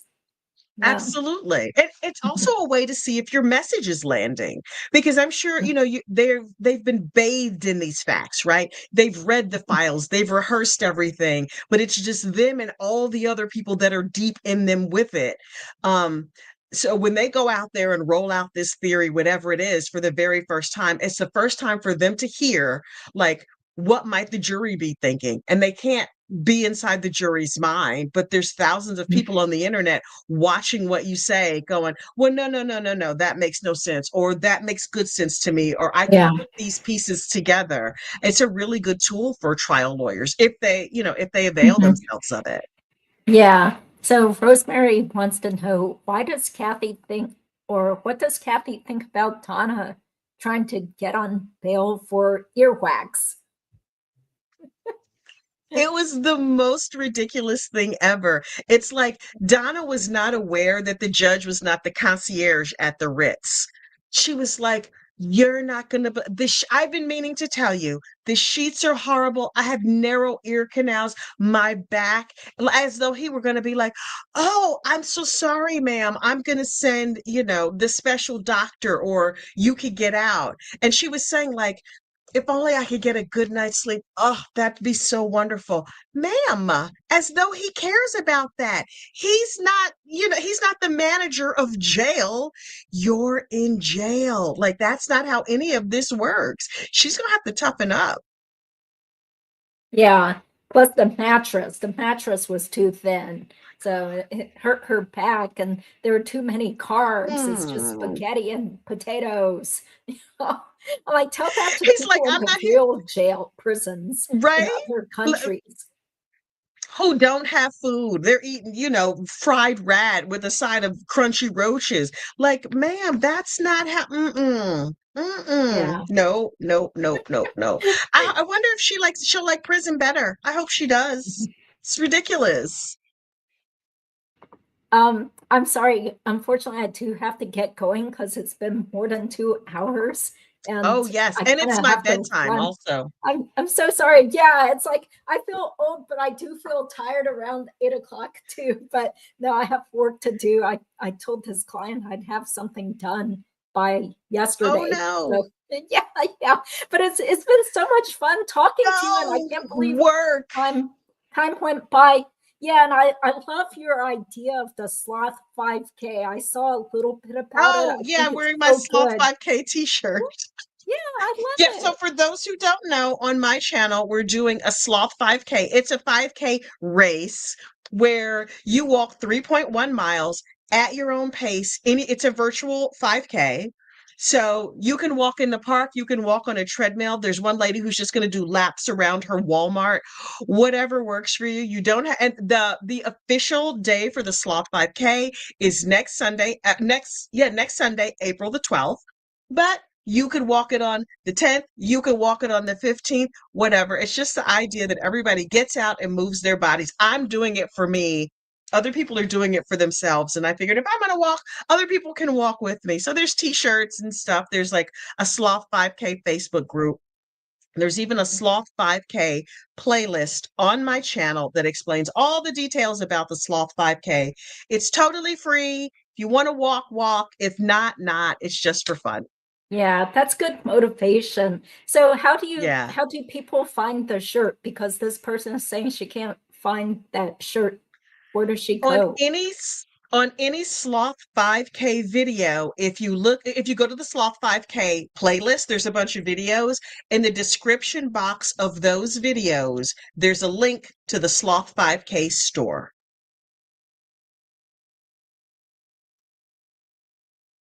I think you're muted. Okay, let me try to find it and put the link just to save people some Yeah, it's my time. Printify store. It's in my Printify store, which is different than the regular store. But on Gossip, Rumor, and Innuendo, hang on, I might be able to grab it quicker. Let me see. Okay, let me share the screen to your channel. Okay, so where do I Oh, go? yes. Is it under the On the store? click on playlist Okay. and find the Sloth 5K playlist. You've Yeah, passed it. It's this right one. there. It's like the third. Yep, that one. Hey there, 5K. Okay. Okay, so look in the description box of the video and the link should be there. Which store? I'm also going to drop it. Copy. Yep.